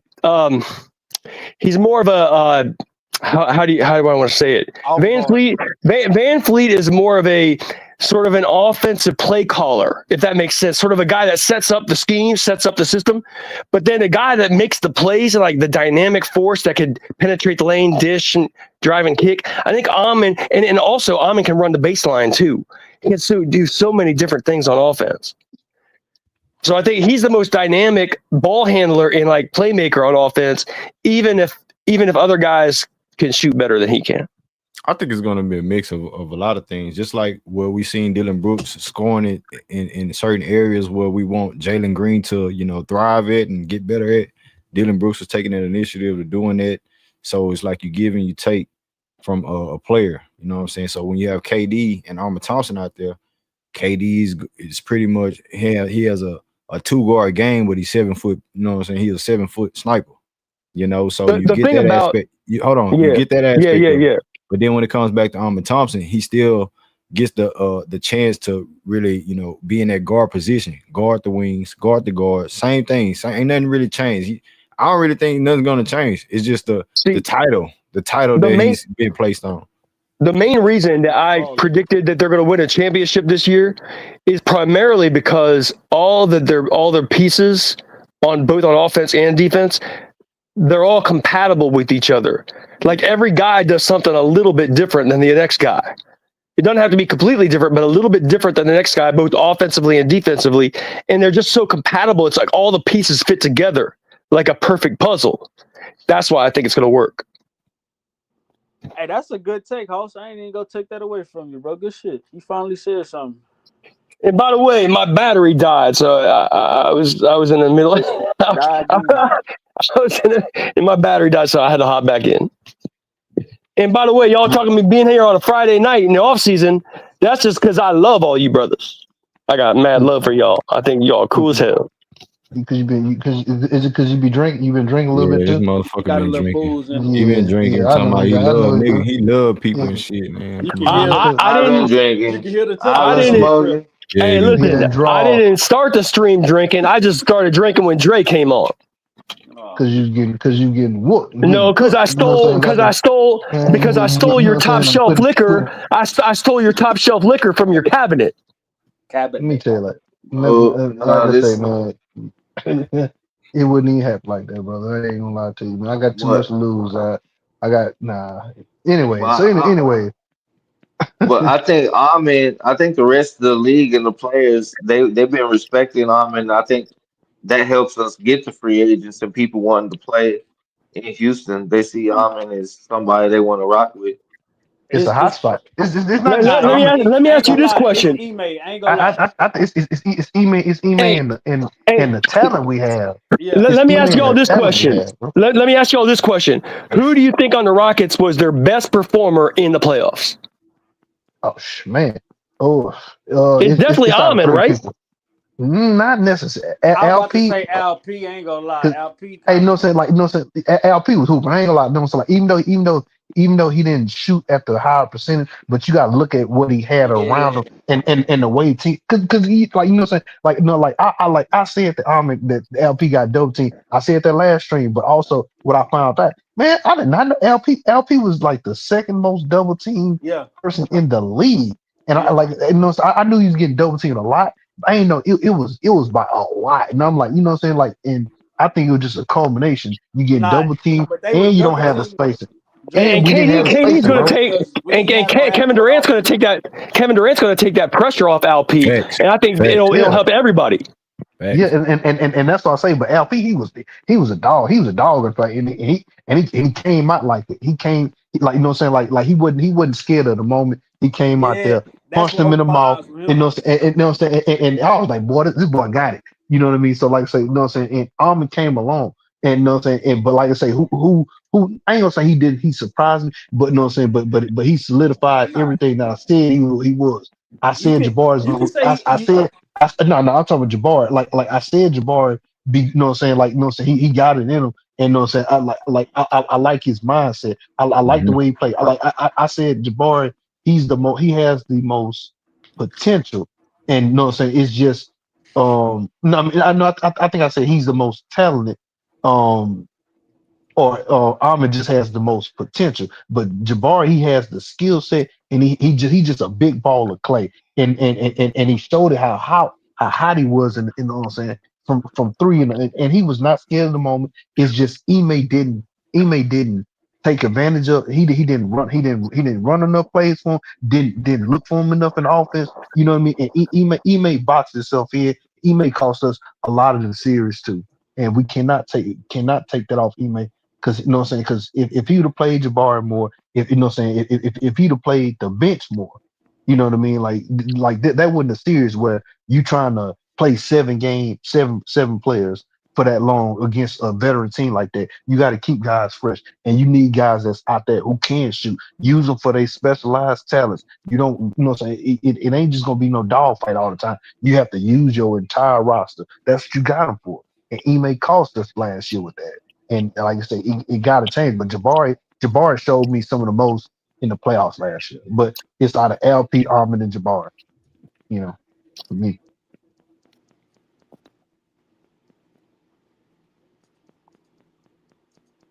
I mean, yeah, Jabari, that was my frustration with Ime Udoka as well, especially in the fourth quarter. I mean, not the fourth quarter, I keep saying fourth quarter, but in game 7, playing them 12 minutes when Jalen Green wasn't, playing up to a certain standard that we wanted to play at. So, but I get it, what I'm saying? You put them out there to expose certain things and to trust them for certain things, and knowing that you can go to the off season with a different mindset. And I told them all year long, bro, we gonna analyze all these players from Fred, Almond, Jabari, LP, and most definitely Jalen Green. So when you get the overall outcome of it and revisit those trades and revisit those trade packages that we was talking about in mid-season and before All-Star breaking, everything that we talk about throughout the season, it came into. So now that we're here, then we know our team with Arlen Thompson is most definitely capable of, and everybody see what this dude ceiling could be. It really ain't no ceiling with Arlen Hey, Thompson. He can really be a superstar. LP is a, what I'm saying, as far as a big in the league, he's an all-star. Could be a top 5 big in the league, in my opinion. And you have Kevin Durant, who's playing at a high level at his age right now. With Fred VanVleet being the leader that he is, he made Udoka all that shit. So what, man? Really, can I revise and amend a comment I made earlier? Because I've been thinking about this. What, dog? I've been thinking about this, and I want to talk about the Rockets matchups against the OKC Thunder. So here's what I've thought through on this. Okay, I think you want Alp guarding Hartenstein. Okay, I said that. Yeah. I think in terms of Chet, what I actually think you want with Chet is I think you want Durant on Chet. Okay. Now here's what I think. Okay, you want Amon guarding SGA. Okay, and then I think you should have Tari on Devin Williams. Okay, I think he could be a good defender for Jalen Williams, and then Van Fleet you would put on the fifth guy. I forget who that is on the OKC Thunder, but put Van Fleet on the Lou Dort. Yeah. Van Fleet could guard Lou Dort. Yeah. Who guarded Caruso? Caruso's off the bench. He gonna come off the bench. So that's like Dorian Finney-Smith. That's like Dorian Finney-Smith. Yeah. Caruso started last year. No, he off the bench. I think. He started some games. He started some games, but he mostly came off. But Lou Dort, he's hurt. He was hurt. Lou Dort ended up getting really hot midway through the season, and then Lou Dort started the rest of the way. I'm pretty sure. I ain't gonna lie. Like Lou Dort was firing them hoes up. I ain't gonna lie to you. He's firing them hoes up. So okay. Let's talk about guard and defense. You know what I'm saying? So KD. I feel like I feel like, you know what I'm saying? Yeah, we could use KD and guard Chet, or I feel like we could have Jabari guard Chet. You know, but who's KD going to guard? Is it Jalen Williams or Lou Dort? I'll put KD on Lou Dort. I just think you want Tari. Who Fred VanVleet going to guard, right? I think you want Tari on Jalen Williams. That's my main point. Because we all know Amon's guarding SGA. So I think if you want to pick Hey, hold on, House. Real talk on some real nigga shit. Fuck it. Fred ain't getting paid $40 million no more. Right? Fred can't guard Devin Williams. Hold on. Hear me out. If we going to on some win type shit, I'm starting Norman Thompson at the 1. I'm starting Norman Thompson at the 1. I'm matching up size and everything. Norman Thompson at the 1. All-star lineup. I'm talking because Jalen Williams is going to be the outlier, right? Because we trying to find somebody. So you're gonna start Jabari and Tari? Yep. You fucking right. Yeah. I mean, my bad, Green. My bad. What's the name? DFS? One of them? He's starting too. KD. No. He talking about in that lineup dependent game against the Thunder. I think he trying to say I'm at the point. DFS Fred going to the bench, and somebody gonna start off. Somebody gonna start. Yeah. Going to the bench. I see what you're saying. KD, I see what you're saying. Jabari, LP. We'll go all 6, 8 and up. Now what's good? You see what I'm talking about? Ain't nothing wrong with that lineup I just said. I like that. I like that. I like that lineup on against OKC. I do like that. My only issue is having Fred and reading the game at the same time. That's my only issue. But like you know how many sharp people? Well, I ain't gonna do them like that. Coming off they bench, like they not. Yeah, bro. the Wallace. What's his name? Caruso, Wallace. like Look, 6'5", Joe. 6'4". Yeah, but Joe can shoot though. Isaiah Joe, Wallace, all them niggas. He's like athletic 6'3" and He is 6'4" athletic and up. I mean, but they all do the same thing. 6'4". They catch and shoot and play team defense. You want Fred VanVleet and Reed Shepard out there guarding that. You don't want him out there guarding no goddamn Shea.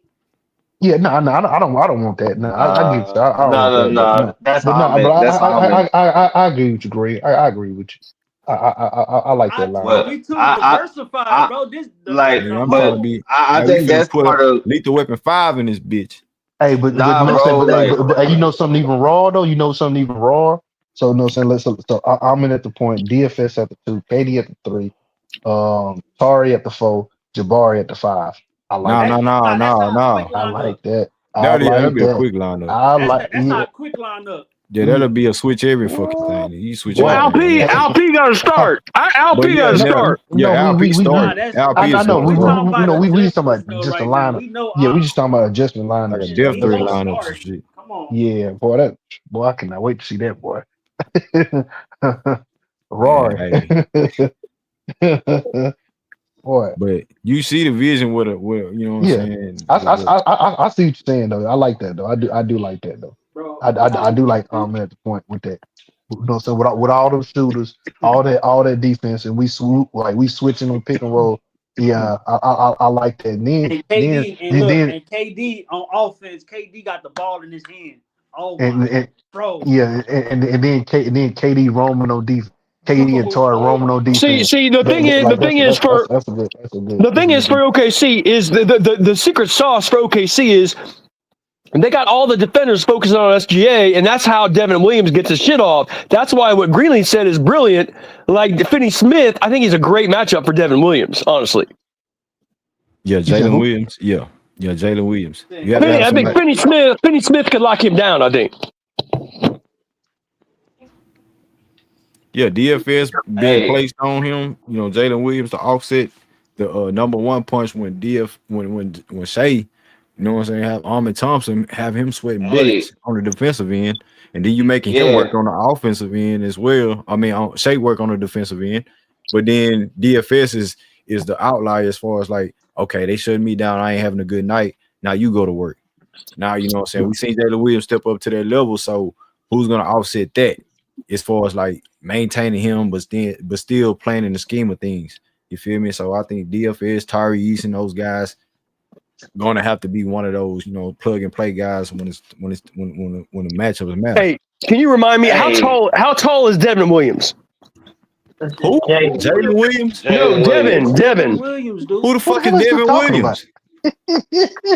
Jalen Williams. It's Jalen Williams. I'm sorry, I meant Jalen. Yeah, Jalen Williams. He's 6'6". By what? 6'6". He's 6'5". I think 6'5". Yeah, he's 6'5". Don't they got two Jaden Williams over there? Yeah, they do. It's still Jalen Williams. Light skinned Jalen Williams. Yeah, like bench Jalen Williams. You know what I'm saying? The one to come off the bench, but he's becoming a better shooter though. He can shoot a little bit. And he can shoot now. You know, at first he was trash. I ain't gonna lie to you, but hold up. So we really count on DFS.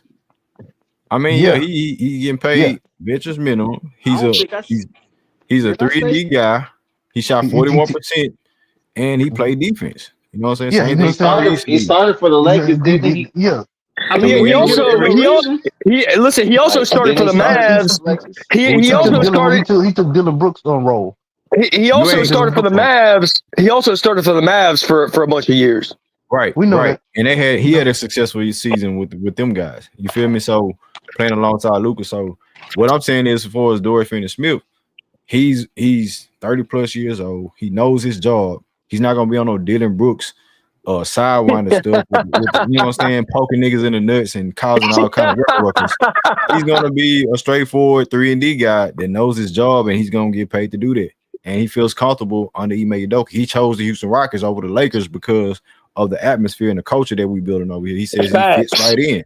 So that alone gives you the upper hand on what you get from the player like Dorian Finney-Smith. You know, somebody that's coming in professional.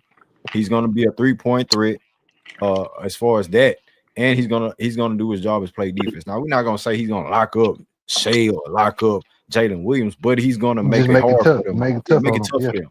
If you make that, he ain't gonna lock nobody up. I mean, shit, they got a lot to throw at him. Throw at him. It's Shea. My thing is, it ain't no antics. It ain't if no you antics switch behind, right, I don't mean to cut y'all off, but it ain't no antics behind DFS at all. It ain't no what? He's coming to lock somebody up. Ain't no antics. If you have Ahmed Thompson starting on Shea and you get a switch, who the next guy gonna be on him? Probably DFS, Tyrese, and Jabari. Like, it's still gonna be tough for these guys to get buckets. You know what I'm saying? When it comes down to it, that's why they could beat OKC and that's the reason y'all could beat OKC, because the reason OKC won a championship is because no other team could stop them on offense. If we're honest about that, you got to make sure. You got to make Shea tired. Yeah, you got to make them work. You got to make them work. Shea don't get tired, but you definitely got to make them work. You got to make them work. You feel me? I mean, shit. I can't say the man don't get tired. We done seen this dude looking doubtful. Well, hey, he not going to get tired in game 1, but if you make him work enough, he'll get tired in game 6 and 7. I don't think he get tired. I don't know. I don't. Maybe it's just me. I don't see him getting fatigued or anything like that. Now maybe his shots don't be falling, and he probably get frustrated, and he probably show y'all a little emotion. But outside of he do the same move every time and don't get tired of doing it, and still get the bucket.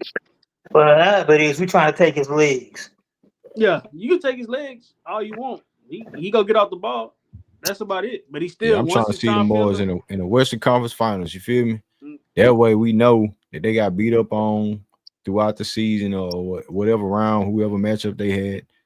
And then when it comes down to it, you know what I'm saying? It's hey, who got the biggest nuts? You know what I'm saying? Who's scheming more? Who's gonna play more defense? Who had the most heart? Now, yeah, they've been there and we haven't, but I think that the makeup of our team, the guys that we have, the young guys that we have, Alp, Armin, Jabari, Tyree Eason, Kevin Durant, Fred VanVleet, them dudes want it too. No, not Jabari. That's everybody why except here. Jabari. Man, I ain't trying to hear that shit. Jabari got it too. Jabari have it too. No, you heard the interview. You got to watch the interview. We watched them play. We watched them play. I hear it. I ain't hear it. But Jabari had to make up to do what the coach asked him to do. And he's a productive player, serviceable player in the playoffs, bro. 45% from the three house. Who else shot that shit? He's a catch. He's a catch and shoot guy who can make a shot, but he's a lazy ass motherfucker. So playing defense, lazy ass can hit. So playing defense is lazy too. Top 10 rim defense. You just want to have an argument about Jabari Smith Jr. Like, what the fuck? You just dick routed him on a different segment, man. I don't get you, House, man. You be tripping. Yeah, because that was before the interview, man. That podcast pissed me off. You gotta watch the podcast with Trey, with Trey Murphy, and the other guys. That was terrible. That was inexcusable and pathetic behavior. I mean, he exposed his own mentality. He's a soft ass mentality. He's 21 years old, Hans. Bro, your mentality is ingrained inside your soul. It's who you are. He exposed himself. He ain't got no Kobe Bryant. He ain't got no Kobe Bryant in him. He ain't got that dog. He don't want to play because he's tired. He don't want to play hard because he's tired. He don't want to make excuses for other players because they're tired. It's okay not to play hard if you're tired. Man, that's crazy that a professional NBA player had no word come out their mouth. Kobe Bryant stay all out there. You say that like that. Like it's many of them. It ain't many Kobe's. So what is we talking about? Bro, it ain't no Kobe. And especially in this era. In this era, there's not. In this era, there's not. In this era, there's not. This is a soft ass era. Here's what I'm saying: is watching the games and going to many of the games, and like watching him hustle and make the last block and dive on floors and. He don't dive on floors. That's a damn lie. Bro, that's a damn lie. He's the top 10 rim defender in the NBA. Man, bro. you capping hard for a guy who just came out and said it's cool not to play hard if you're tired. That's crazy. We're not talking about we're saying playing hard. Play hard. Just play hard. What's wrong? What's wrong with playing hard? Well, I mean, what's wrong with playing hard? How do you have that thought enter your mind that's okay not to play hard? That's crazy to me. He always plays hard, bro. That's what we're saying. He always plays hard. You're lying to yourself. He just exposed himself, and you're ignoring it. You're ignoring his own words. I'm sorry. I'm sorry, guys. You guys trying to make excuses for inexcusable behavior. I'm done. Dude, I'm not. And you're trying to make excuses for 45% in the playoffs. Shut the hell up, bro. On a small sample size. Do you understand that? Do you understand that statistics requires a large sample size? You keep saying the same dumb shit. Well, you said we weren't the 2 seed, bro. I don't want to hear nothing about you, bro. I spit out facts that they were not the 2 seed from February 1st to March 19th, and that's a fact. And then Amin Thompson carried them into the 2 seed. Hey, they were number 2 seed in December, and that's a fucking fact, you dumbass. Oh my God, man! We're talking about April. We're talking about February, March, April, crunch time. We're talking about the part of the season leading up to the playoffs. You got that money. Hey, look, man. We're talking about the part of the season that leads up to the playoffs. Hold on, Hey, check this out, man. I will say this about old buddy Jabari, man.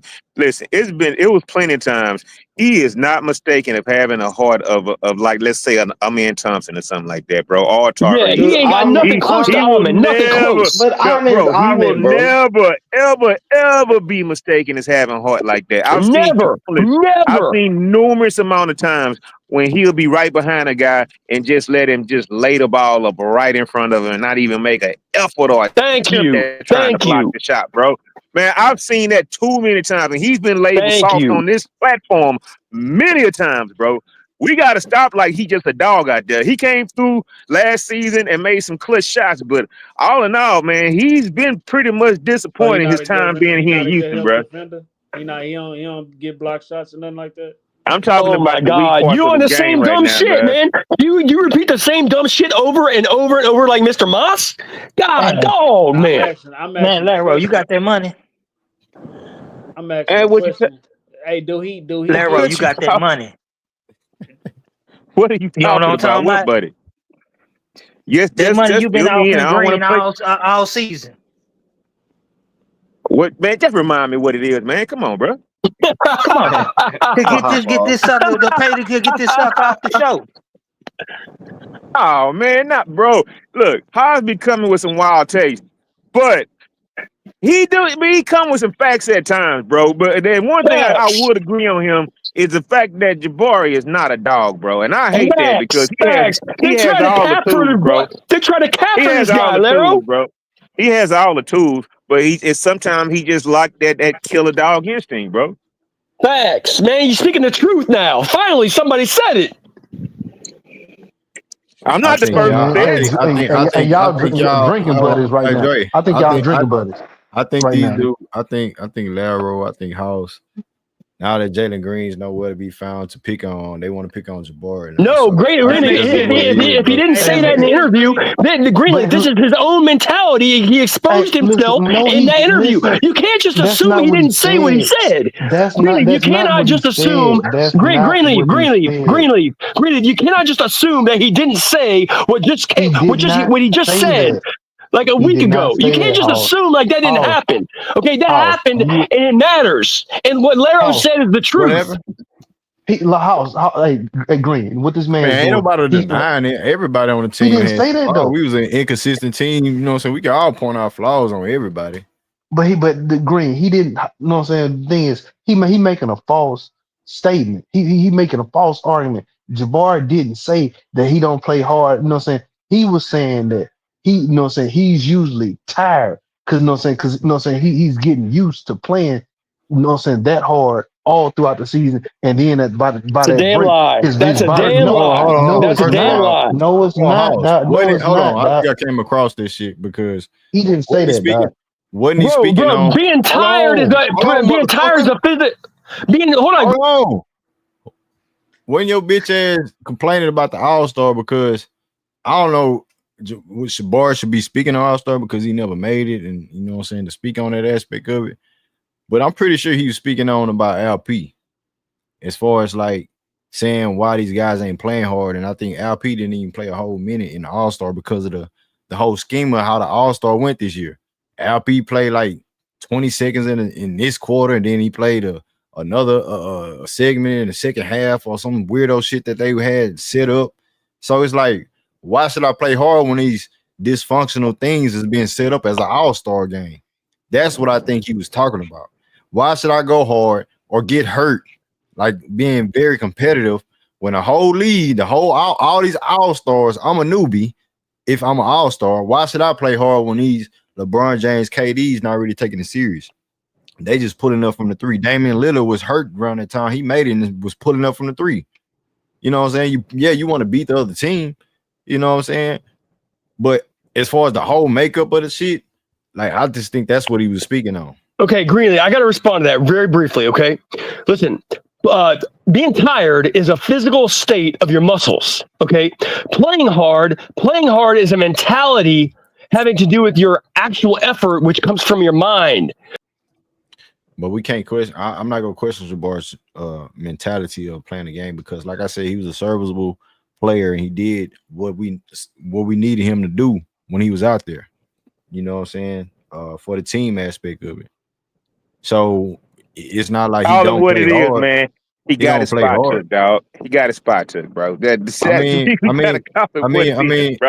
I mean, if that's what y'all want to, you know what I'm saying, harp on, cool, you know what I'm saying. But at the same time, both of them niggas back in the start lineup anyway. So I feel like Both of them niggas won because they had a plan. So what the fuck are we arguing about? Like No, who the better we player or not. some Hey, shit? bro, listen. We not arguing. I'm I talking don't about have a. Hoss. I'm talking about Hoss Oh, ass. okay. He come up here with Okay. that shit. Okay, because So I'm like not. what we holding our nuts on? Like really. Okay, Them Greenleaf, niggas, listen. both of them niggas in the What starting I was lineup. trying to say is there's a difference between a physical state of your muscles and your mentality upstairs. Okay. We heard And that when you part, hold Hoss. on, let me God finish. damn. Let me finish. Let me finish. Let me You don't need finish. to What finish, he man. was You saying already is, done. you listen, you're missing the point. Let me No, we finish, don't okay? want to hear Let your me point. finish. Okay, We what he don't was want to saying hear was, your point. what? Shut the fuck up, please. Shut the fuck up. F-U-C-K, Please Hoss, yo, shut the don't be fuck up so I can disrespectful. Don't speak. be Shut the disrespectful, fuck dog. up. Please shut the fuck Don't up be so I can speak. You Nah. shut the fuck up, bitch ass boy. Hold up, man. Chill out, bro. Calm down. Let him go, Mike. Okay, what the point is, you're missing the point. The point that he exposed from his own mentality, and I don't care whether he's talking about the All-Star game or his own pickup game in his backyard. The point of his mentality was exposed because he was trying to connect your physical muscle tiredness to the mentality in your brain that says, I'm going to give effort. And those things are not connected. Just because your muscles are tired, that does not excuse you from giving effort.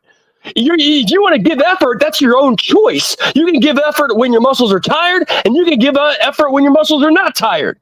Either way, you're giving effort. You're playing hard. Those two things are not connected, and he exposed himself because what he said was, this is what he literally said, that as long as you're tired, you don't have to play hard. It's like a license not to play hard. As long as you're tired, it don't matter. You don't have to play hard when you're tired. What are you talking about, bro? And he's like, we have to play harder? Why?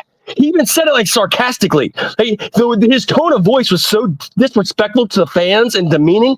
He was like, we have to play harder? Why? Like, you guys have to actually watch the damn thing before you comment on it. That shit is so offensive. That shit is so offensive. That is so. There's context to that stuff. If he talking about an all-star game and all that stuff, it's context. You're not adding the right context to it. That was so offensive to the core, and I'm not going to sit here and. Like I said, bro, if he had a question to ask him about an All-Star game, and now you trying to make that as far as his overall mentality, how he approached the game, man, that's something, that's something personal. You have to deal with. You're not finna convert me and believe no bullshit that you believe. I'm not gonna sit up here and do it. But at the end of the day, we come to that time, man. Close to a 4-hour stream, man. But I'm gonna go down the line, man. As far as what y'all got to say before we get up out of here, what you got, Laro? What you got about this squad, man? Hey man, I ended with this. I think we'll be okay this year. I think one thing people are missing is the fact that Alfred Sengun will make another leap. He's still a young player. He still has a long way to go. And with KD on the team, it's going to draw a lot of attention away from people packing the box on LP. So I think that field goal percentage I hope it does jump up by at least 3 to 5 points this year. And overall, man, I think we'll be okay, man. Even if KD miss 18 to 22 games, man. So it doesn't matter if we number 1 or number 4, bro. I mean, first round home court advantage. I mean, I see that in the Rockets' future or whatnot. And from there, man, it's just I don't want to undermine the whole season because we're gonna enjoy the season and watch the season. But I mean, it's just like I'm just on hold to the playoffs really much. Hey, I'm enjoying the season though, bro. I started my channel to have some type of good energy as far as like for this moment, bringing in another superstar, and we still have a young core group behind us. You know what I'm saying? Only one guy out there, young core, is gone, and we built this channel up to be, you know what I'm saying, to glorify the Rockets. We want to win something. You know what I'm saying? We want to win something. So at the end of the day, bro, I'm ready for the season, man. I'm ready for the season, bro. House, what the fuck you got to say? Hey man, I'm proud of you, Greenleaf, and you guys are gonna have a lot of fun this year because like just you've been through the lower seeds, you've been through the basement and the cellar, and now you're about to have a lot of fun this year, and I'm just happy for you, bro. So good luck to your channel, and all the best and all the success to you in the world. Already. Hey, House, you keep doing that dumb shit, man. You gonna be banned for shit, man. I'm the star of the show. Get your ass up out of here, man. What's up, Papa Cherry? What you got, bro? This nigga is. Hey, he funny. Like we laugh at him, not with him. Not with But him. nah, hey, like Laro said, surprisingly he had a common answer. Like, oh, we gonna make it. I'm just waiting on the playoffs because we got a super. Well, is KD considered a superstar now? I think he is. I think So, he is. so now that we got a superstar, Laro, cool. All right, bet. But nah, though, I think Almond go be the X factor of this team, truly, because we already know what Alp is capable of now. We already know what KD go bring. We already know what a floor general like Fred gonna do. We already know about this team, bro. So it really, yeah, I'm waiting on Almond to lead us to the promised land with his growth. But other than that, man, let's get to the playoffs. Already. What you got, Mike?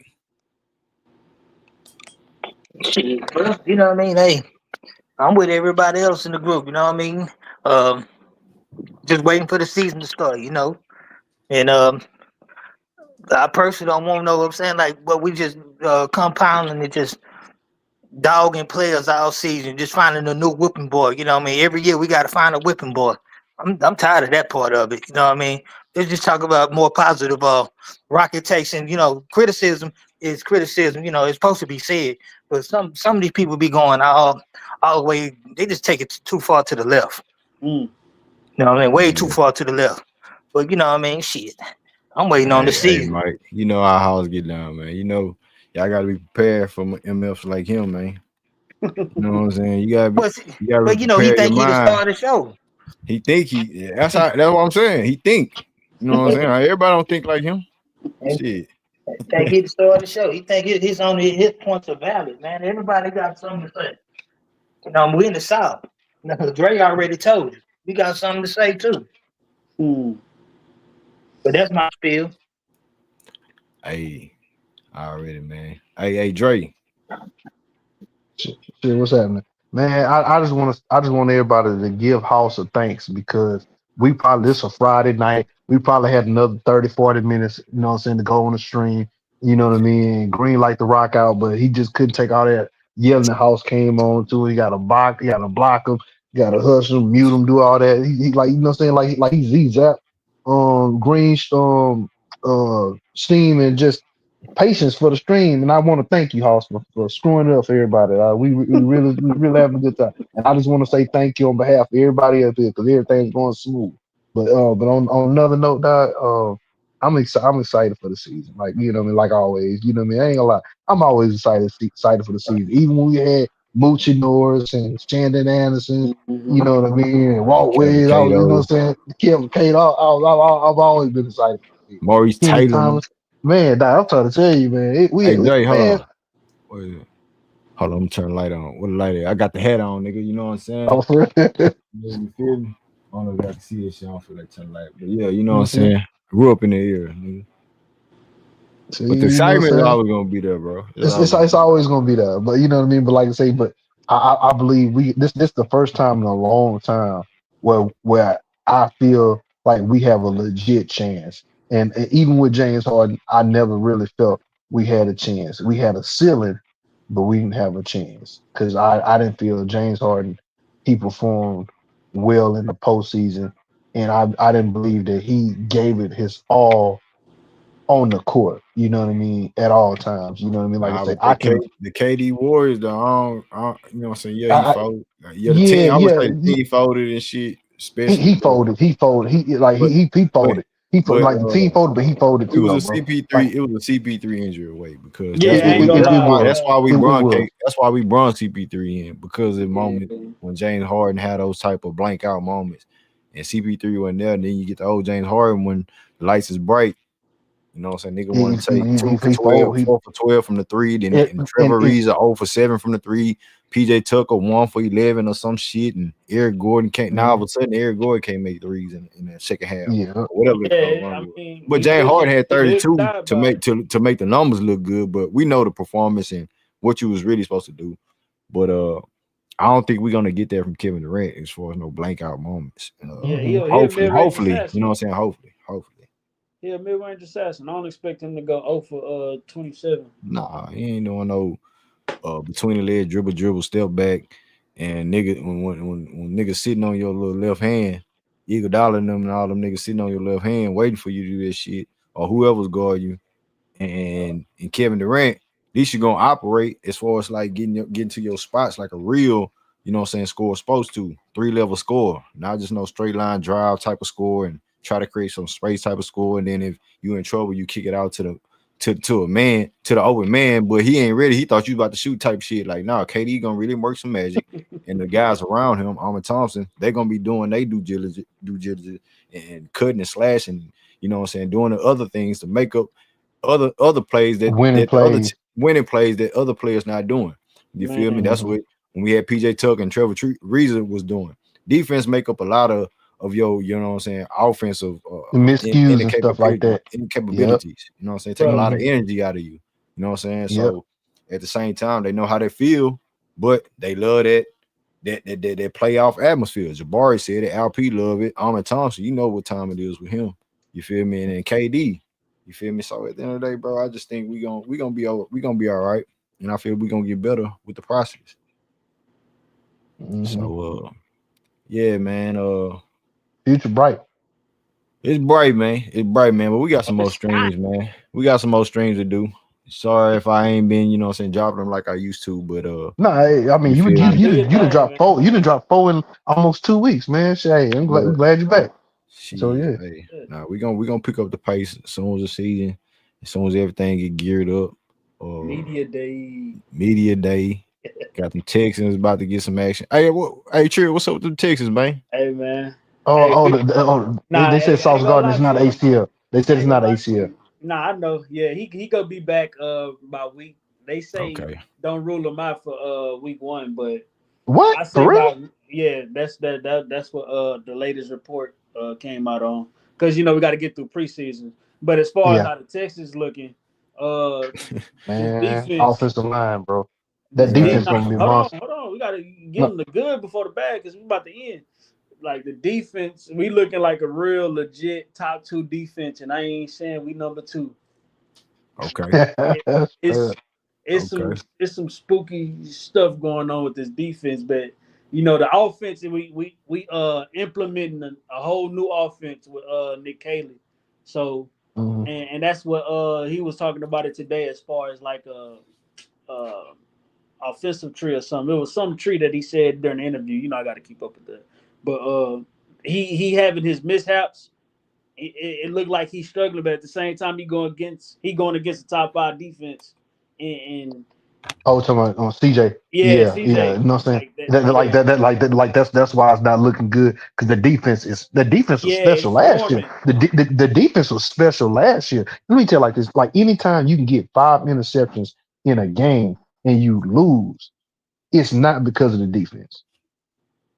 And it was so many games like that. The defense kept us in so many games. Like, you know what I'm saying? How many walk-off picks do we have?